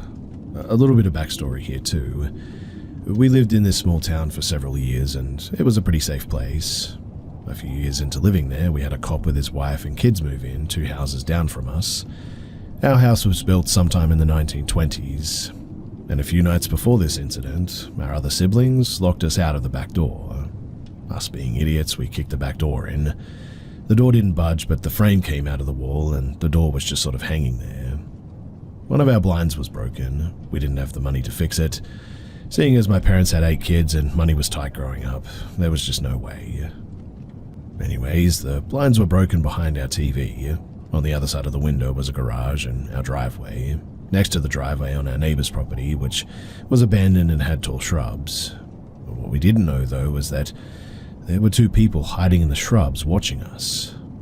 I'm going to try and leave some details out just to make a really long story short, but my little sister's name, her name is Candace, and my name is Aria. It was the summer of 2009. My oldest brother and his girlfriend were a mile from our house fishing, about 10 at night. All of our siblings and parents were asleep. Besides my oldest brother out with his girlfriend fishing, I was sitting in front of the TV watching it. Candace was sitting on the bed watching TV with me too. When all of a sudden, Candace and I heard a very loud crash, a noise from the back door. We both screamed. We got up, ran to the phone and called our brother's cell phone. He said that he was on his way because his girlfriend apparently twisted her ankle anyway. He gets home eventually, and by this point we woke everyone up in the house and had all the lights on. My brother tells us to stay in the house. My brother is 6'4" and 300 pounds. Unknown to my family, though, I slipped outside to check with my brother. I know it was stupid of me to do this, but I was a curious kid. I saw my brother being really quiet. He ran back to our fenced-in backyard. He gets within arm's reach of this guy and he steps on a stick. The guy turns and looks back at my brother and takes off running and hops the fence, and he got away, sadly. I didn't see this because I went into the house after a while, but this is what my brother said. My brother comes in. He tells everyone that he saw a guy all in black and he was about 6 foot. This is all that he saw apparently, and the rest of the night was pretty calm, but my brother was definitely on high alert. Now, the next night, my brother was out with his girlfriend, wherever they were at that time. It was again about 10 at night. Candace and I are watching TV again in the same spot as last time, and again we hear a loud crash coming from the back door. We screamed again and called our brother's cell phone. He came home again, the whole house was awake again, and all the lights were on as well. My brother goes out and checks it out. This time he didn't see anyone out there. Oh, and I forgot to mention too that both of these times we looked at the back door. Both times the back door looked like it was kicked in really hard. This time, around the frame was out of the wall more, and the door was leaning further into the house as well. We didn't make a police report because we had a cop that lived like 2 houses down from us, and while he was at work, us kids would help take care of his pregnant wife, bring her over food, play with her kids. We didn't really see him much. And when we did, he was so sweet and nice, but anyway, we told the police officer what had happened, and he told us that he thinks that there are 2 guys, that they've been stalking our house and watching us. The cop comes over and checks and looks. He said, I believe that there are 2 guys. One keeps lookout while the other one does the possible break-in, apparently. He said that they've probably been looking through our broken blinds. He also said at night they could look in and you couldn't see anything if you look out. And after those 2 nights, thankfully there was no attempt to break in anymore. But fast forward to the fall of that year, and our cop neighbor, he comes over one day and told us something. He said, I'm not supposed to tell you this, but we caught a peeping Tom. He's in jail now, about 20 or so miles away, and he said that after the peeping Tom got caught, everything around this neighborhood apparently stopped. That the town was safe again because it seemed to be this guy. Candace and I were obviously freaked out and scared, and to this day her and I have to have all of our doors and windows locked. In fact, we check multiple times a day. If any of our curtains are open, we sort of get a bit scared, so we close the curtains every time. Honestly, I'm pretty afraid that it'll happen again. Thankfully, we no longer live in that town, but that thought is still very much ever present. To this day, we don't know what their intentions were. We don't know if it was 1 or 2 guys, but I think that if he had gotten in, that honestly, we wouldn't be here today, and that is a very scary thought.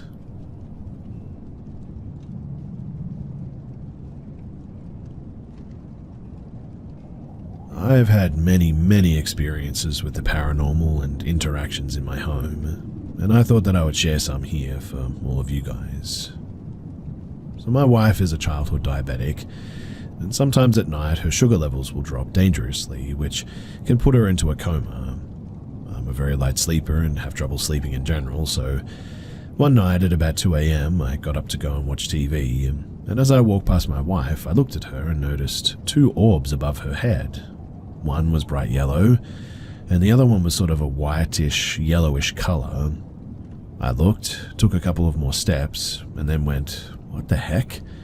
I backed up, and sure enough, the orbs were still above her head, so I went to check on my wife, and sure enough, she was profusely sweating, a sign of low sugar. We figure to this day that those orbs, they may have been her parents or something, and they were trying to tell us that something was wrong.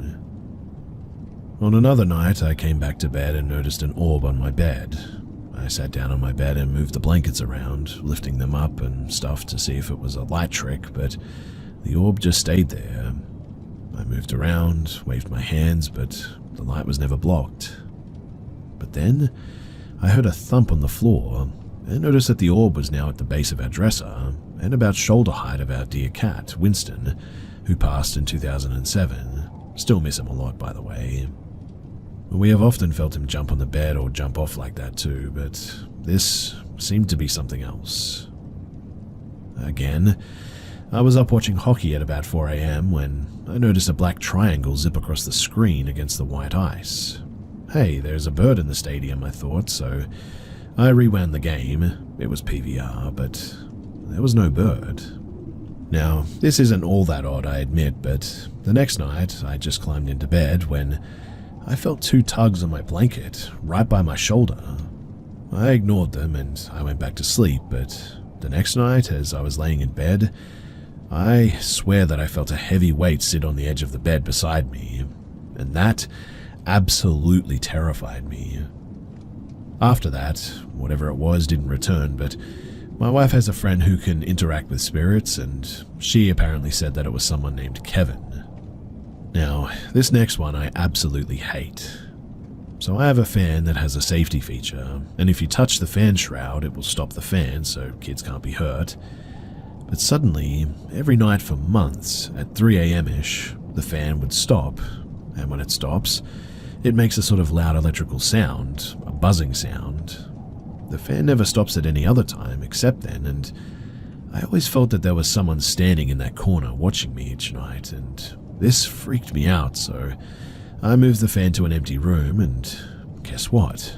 It didn't stop. If it did stop at random times, it was on from like 10 p.m. to 9 a.m., I would definitely say electrical problem, but every night at around 3 a.m., pretty much bang on, it would always stop, which was a bit strange.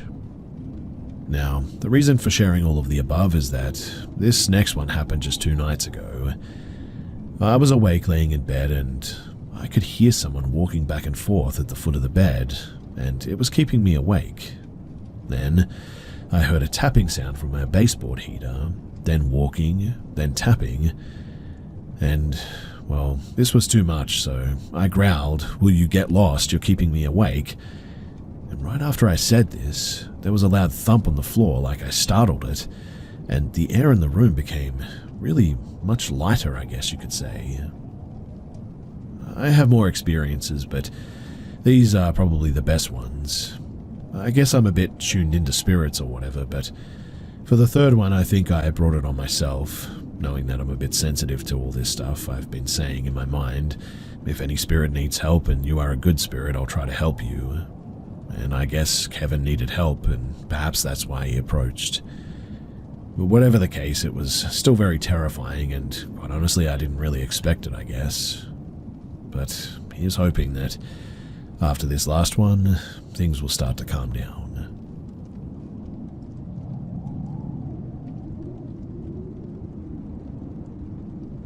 In about 1999, I finally saved up enough money to put a down payment on my own fixer-upper. It hadn't been lived in for quite a while, and it actually had been used by a local church as a youth facility. It was about 100 years old on the deed, It was located in a mill village in the Carolinas, and it was only 4 rooms and a bathroom at about 800 square feet. It was on one of the bigger lots in town. Now, I was recently divorced and living with a friend who I had worked with at one time who was also ex-military, so it worked out well moving into a house. He worked in law enforcement now and wasn't there much, but paid half of everything, which gave me some extra money for improvements. We had really nice neighbors, all retired, and I had many talks over the fence with them. As you can imagine though, 2 single guys living in one place, we had many women in and out of our doors. My elderly neighbor was a retired textile worker who was single most of her life and understood our habits.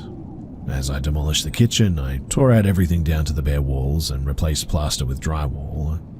As it was slow going, considering that I was going to school and working both full-time, there wasn't a lot of time for the remodeling.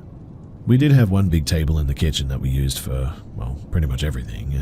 And one day, I came in from class and took my books out of my backpack and separated them by class in order to go through them quicker. I made a sandwich and joined with my roommate and his girlfriend in the next room just to catch up with the day. I just sat down when I heard all of my school books hit the floor in the kitchen. My roommate was the first to jump up with a weapon in hand because he thought someone was trying to break in. As we looked in the kitchen, not one item was on the table though.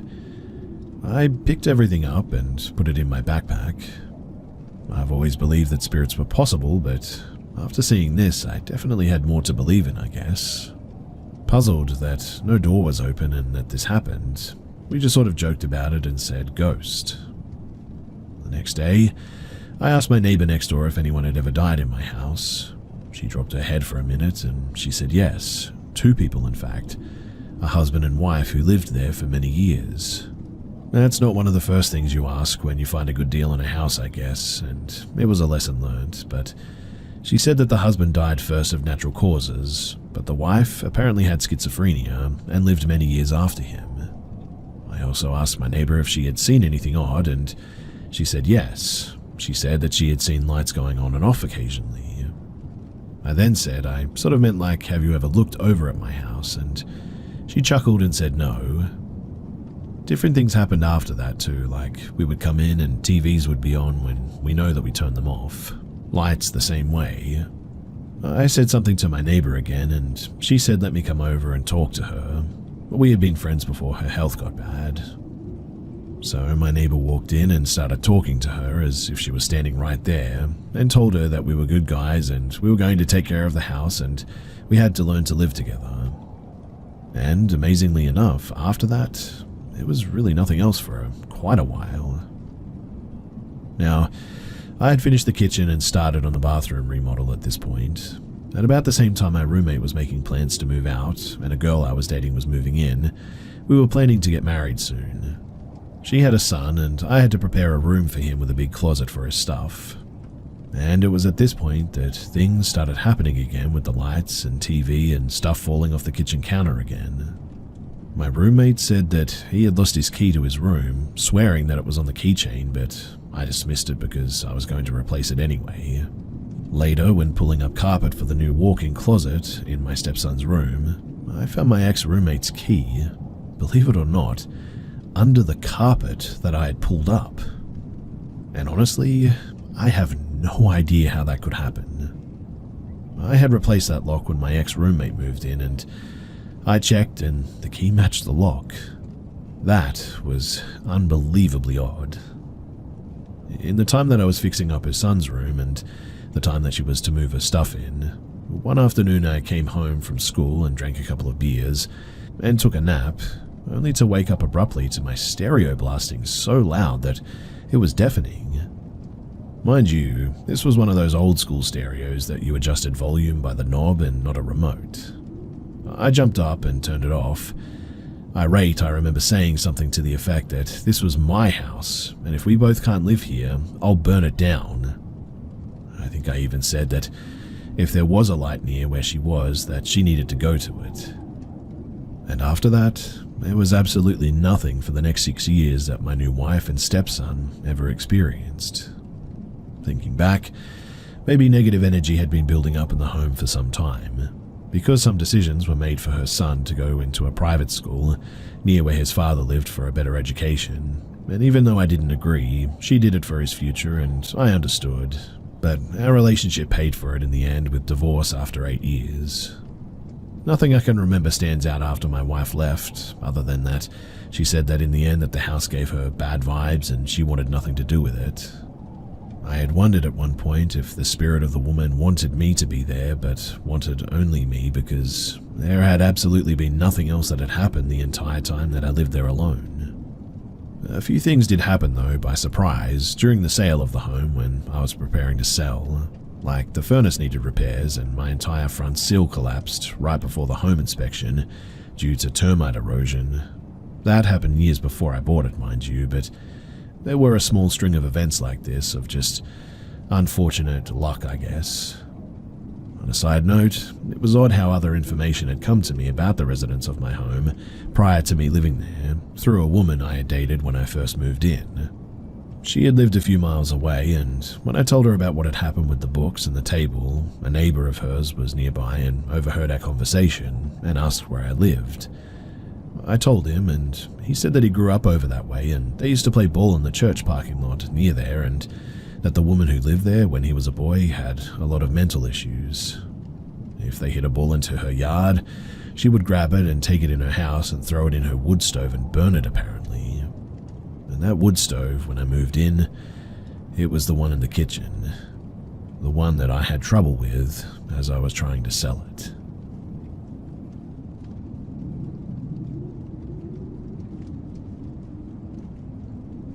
Recently, there was an Amber Alert and my daughter was asking me what that beeping sound was all about.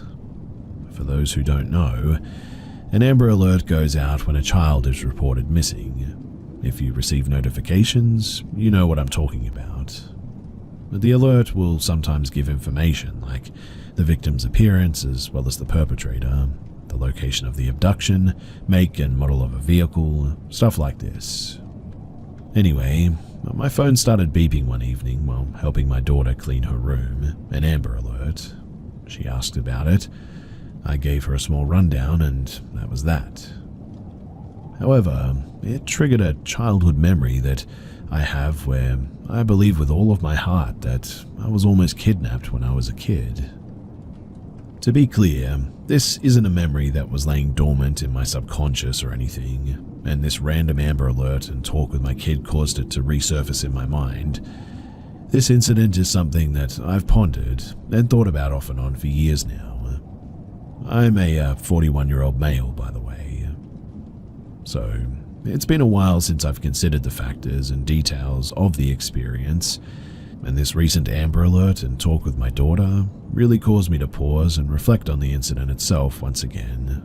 And so, here I am. As a parent, you worry about these things and you do all you can to protect your children, especially when you personally experience something truly scary, just like this.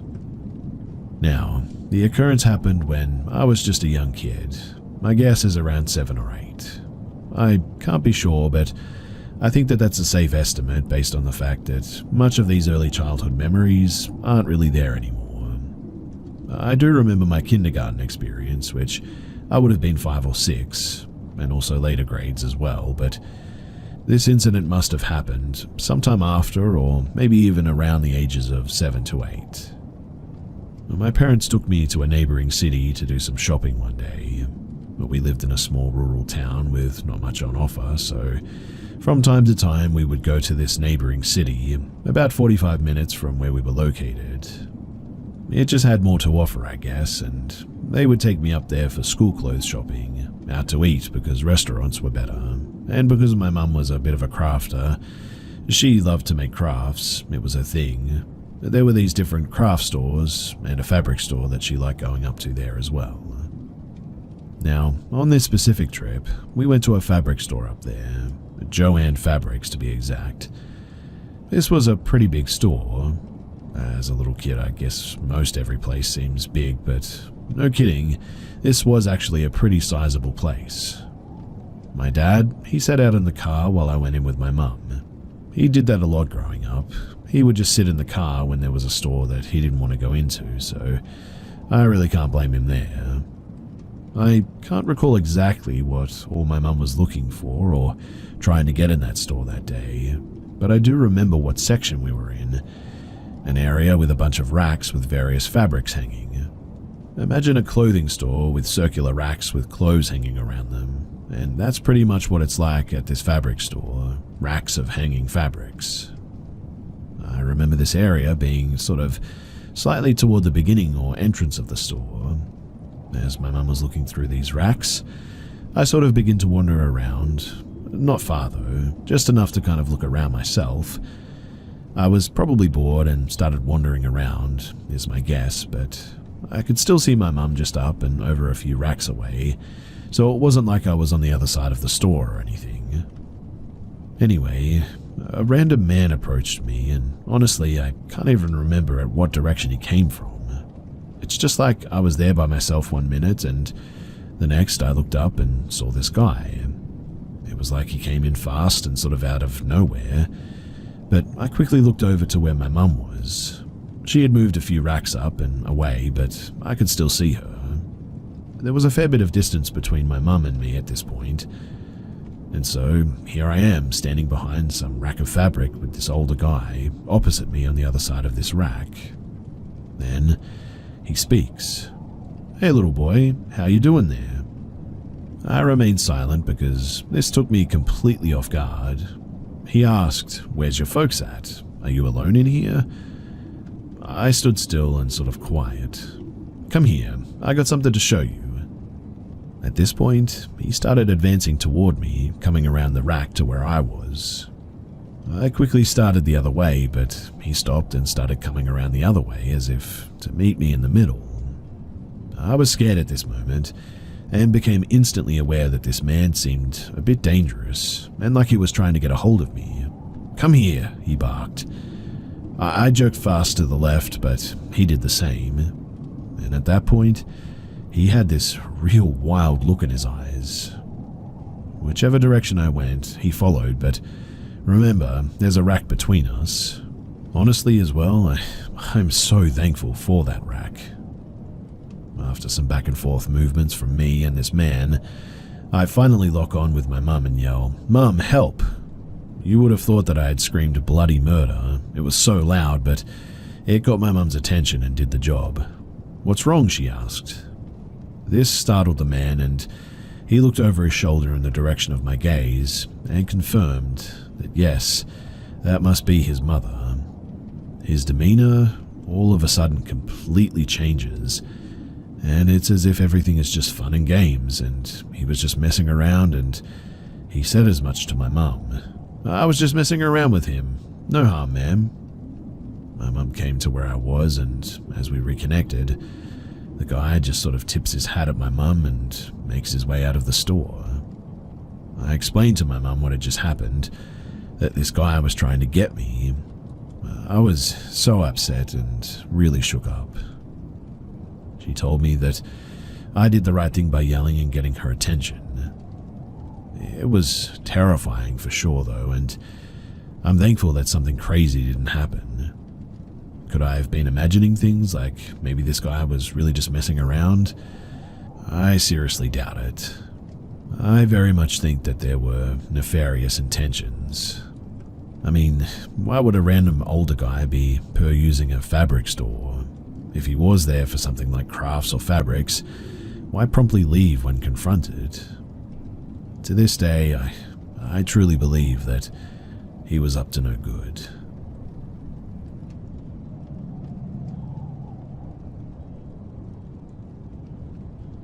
Back in August of 2023, we were staying at an Airbnb in Hatch, Utah. This place didn't have any air conditioning, considering the elevation of Hatch, and the temperature was pretty comfortable. This will be relevant later. Now, on the first night, my wife and I were out stargazing since the sky was devoid of light, pollution, and clouds. I had my GoPro set up and my phone taking photos, and we were just staring up enjoying the stars. That was when my wife pointed out to me what appeared to be a single small satellite floating across the sky. As we were looking at it, however, It then multiplied into 3 lights in a sort of triangle shape. It continued to expand in the same manner until there were about 7 lights in a larger triangle pattern. That in and of itself is pretty weird, right? But what really was just bizarre was the sky that was visible within that triangle shape more or less froze like a screenshot, and then that section of the sky was moving with the triangle while the rest of the sky around it was stationary.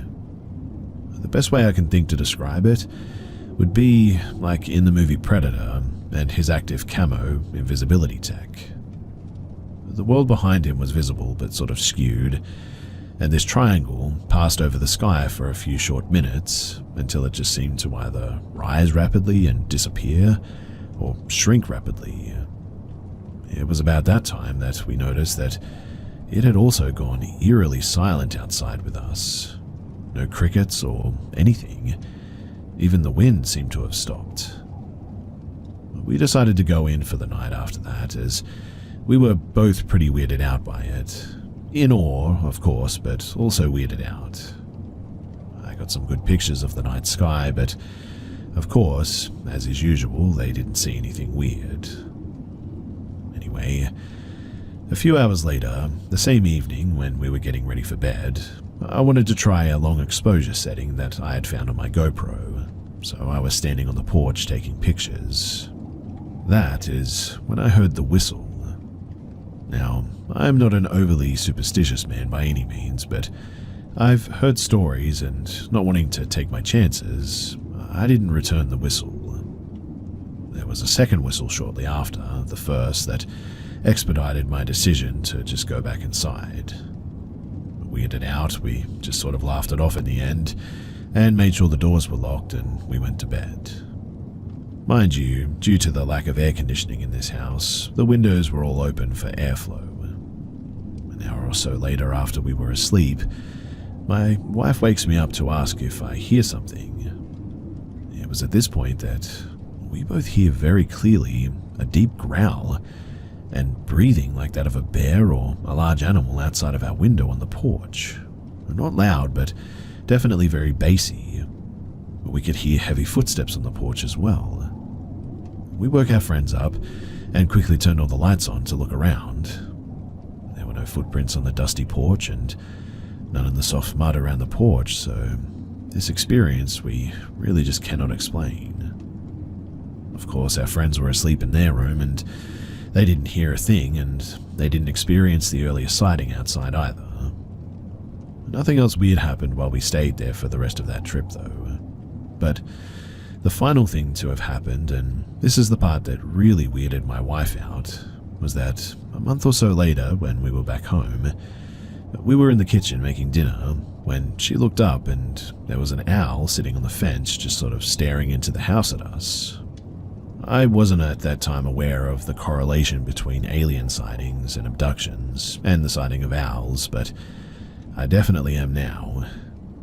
To our knowledge, we didn't have any lost time events or anything like that, but it just kind of felt like we saw something that we weren't supposed to see, and maybe they were checking us out to see if we were cool. For my wife, this is all a little bit too much, and it has made her very uneasy to stare at the stars as much anymore. I, on the other hand, am still very much intrigued. We haven't noticed any more owls as of late, so who knows if it was just a coincidence or not. But I'm sharing this because I want to describe my experience and just explain it to someone out there. I would also be interested in hearing if anyone else has experienced, well, anything like this.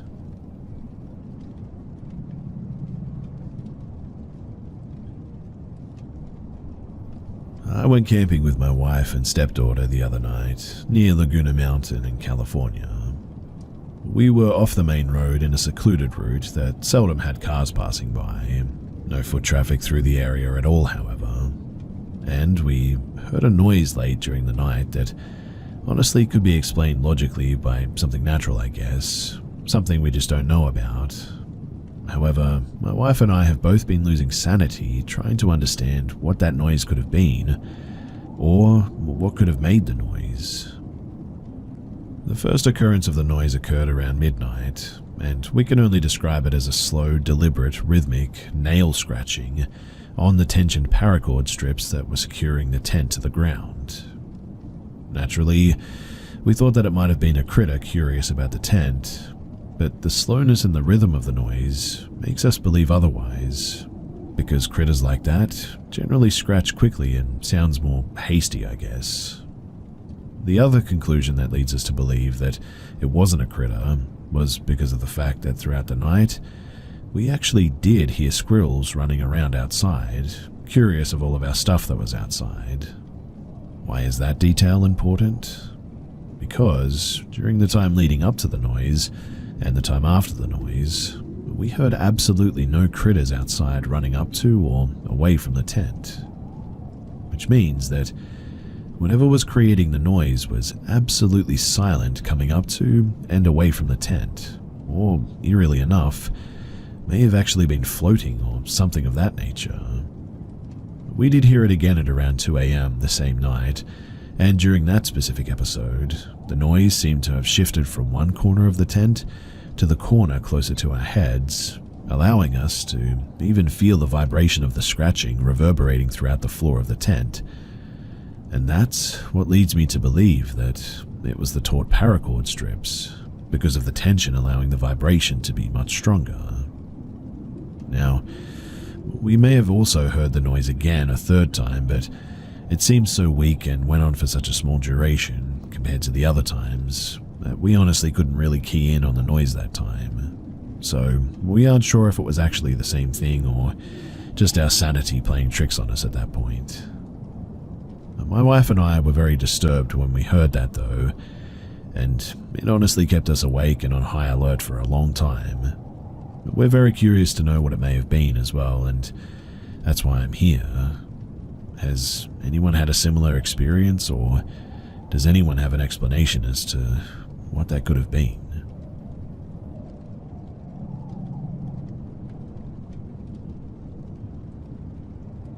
I'm 23, female, and from the UK. From the ages of 9 to 11, I was best friends with this girl that we'll call Sarah.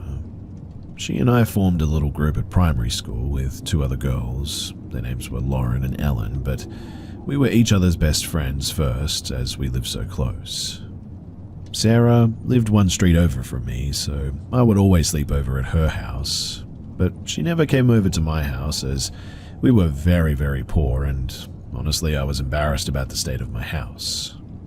The sleepovers became a bit of a weekly thing though, and it was just her and her mum who worked every weekend, so we spent a lot of time in the house alone. She would show me her mum's explicit material from like the 80s that all included vampires. As a 9-year-old, I had no idea what was going on, and I'd just sort of sit there blankly. She'd always say, "Doesn't it make you want to do it?" and things like that. She would also get her mum's toys and show them to me and make me hold them, which never really seemed odd to me, I guess, until I got a bit older. But even at the time, I felt uncomfortable. I was a pretty nervous child, and I struggled to make friends, so I'd often go along with whatever she said, just because I felt lucky to have a friend, outside of school that is. But she would often make up scary stories or do sort of mildly creepy things at night, like sing patty cake in a babyish voice close to my ear while I was sleeping, or pretend her dolls were alive and wanted to punish me for taking her attention away from them, which creeped me out but never outright concerned me, I guess. Though my mum was worried that I was having constant nightmares at this point. None of this affected me though too much, and so I stayed friends with her. Later that year I got mauled by a dog, Japanese Akita, and had reconstructive surgery on my face. Due to this, I had to take medication at certain times, and would be escorted to and from the school office every day by my other friend, Lauren. Because of this, we became best friends, and I started sleeping over at her house instead of Sarah's. Sarah didn't like that I was getting a lot of attention due to my fresh scar that I had, or that I had replaced her with another friend, so she said that I was pregnant at 10. Complete with tears and plans and everything, including Ellen telling her mum at the end. As kids, we really didn't even question the validity of her claim. At some point, she dropped this, and next she pretended that she had cancer. I called her out on that one, as I knew a lot about cancer because my auntie had it at the time, which she really didn't like. After that, she started calling me names, stealing my school stuff, made up lies about me, and more, making our other two friends pick me or her. It fluctuated a lot, so sometimes they'd be my friends, other times they'd be hers. During this time, though, I slept over at Lauren's a lot, and a lot of my stuff went missing. A pink flip phone that I just got as my first phone ever. This was like 2010. And my DS Lite, which was my prized possession at the time. My mum, she got involved at this point and demanded that they find it, as she knew that I'd taken it to the sleepover.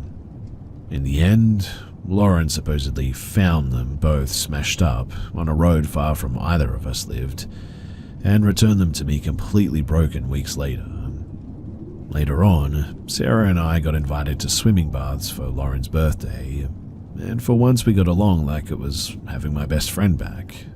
Us kids were basically left alone in the pool to mess around for a few hours. An important note here too is that I really couldn't swim, and I still can't. I had chickenpox during school swimming lessons, and I'm terrified of water now, so I've just never learned since then. Anyway, at one point I was so sick of being stuck in the shallow end, like a baby at the age of 11, when all of my friends were swimming in the deep end. Sarah noticed this and came over to me. She offered to piggyback me and swim me to the deep end so I could play with everyone else. I was really happy to be included. I didn't even think about the fact that she didn't really regularly like me, or that if she left me, I really couldn't swim back.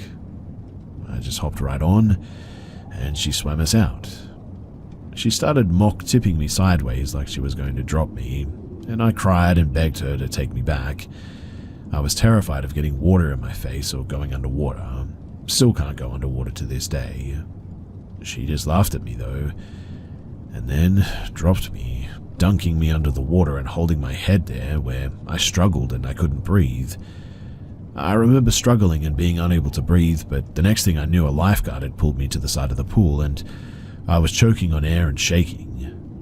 I also have horrible reactions to the smell of chlorine, and it makes me sneeze and my eyes swell up, so I had to be picked up, but everyone told me that it was an accident and just kids messing around. She later told me that it was just a joke.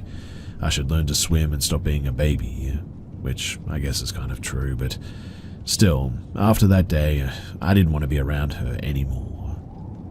Our friends still flip-flop between us, some days being her friend, other days being mine, but that was fine. I didn't care anymore, and I was just sick of her. I avoided her like the plague at this point. And I mean, primary school was almost over, and after that, I never had to see her again. Eventually, we all went to secondary school, ages 11 to 16, and we all went to the same one, but my school was categorized into classes, the top being the smartest, and I, Lauren, and Ellen were all in the top class, and Sarah wasn't. It was a nice buffer, and I got my best friends back, as well as making more friends for the first time ever, and so I completely forgot about her, in all honesty. But then, one day as I walked home from school, I passed the corner shop on my way home, and she was there, blocking the path, waiting for me, it seemed. Her school tie was tied around her head like a headband, and she was crying. I tried to go around her, and she growled at me and launched herself at me. I was like 4'7", 80 pounds if that, and she was much larger than me, and I'd never been in a fight, ever. I really had no idea what to do to get her off of me while she clawed at my neck and alternated kneeing me and elbowing me. I just wanted her off me. I grabbed the tie wrapped around her head and pulled her as hard as I could until she fell to the ground, and with that, she just ran away crying. I remember walking the rest of the way home so confused. I mean, what had I even done to her to deserve that? I mean, I hadn't even spoken to her in like 8 months at that point, and she and our other friends were in the same tutor group, and they hadn't mentioned anything to me. Eventually, I forgot about that too. I turned 12 a couple of months later, And the day after my birthday, I walked into school having spent all of my birthday money on new pens that I was excited to show off. I was a bit of a weird kid, I know, but first lesson of the day begins and Ellen runs up to me and says, "Sarah's brought a knife to school. She showed me in tutor and she said that she brought it for you." At first, I kind of laughed out loud at that, assuming that it was a joke of some kind since any sort of weapon brought to our school was grounds for immediate expulsion, and nobody was stupid enough to try that, especially at 12 years old. I think I even made a joke about it probably being a butter knife. She repeated though that apparently she was serious, that she told the teachers about it and they'd actually called the police at this point. Again though, I just didn't believe her. To me it seemed crazy that they would call the police over a 12-year-old bringing a knife to school. But they did. The police arrived minutes later and that was that. I never saw the knife, but she was immediately expelled. I don't know for sure why me or what she had planned to do, but she must have told multiple people that she was going to do something to me because it was an ongoing joke the rest of the time that I was at school. She ended up going to the school my little sister had just started at, and she apparently also told my sister that it had been for me, but it was just a joke.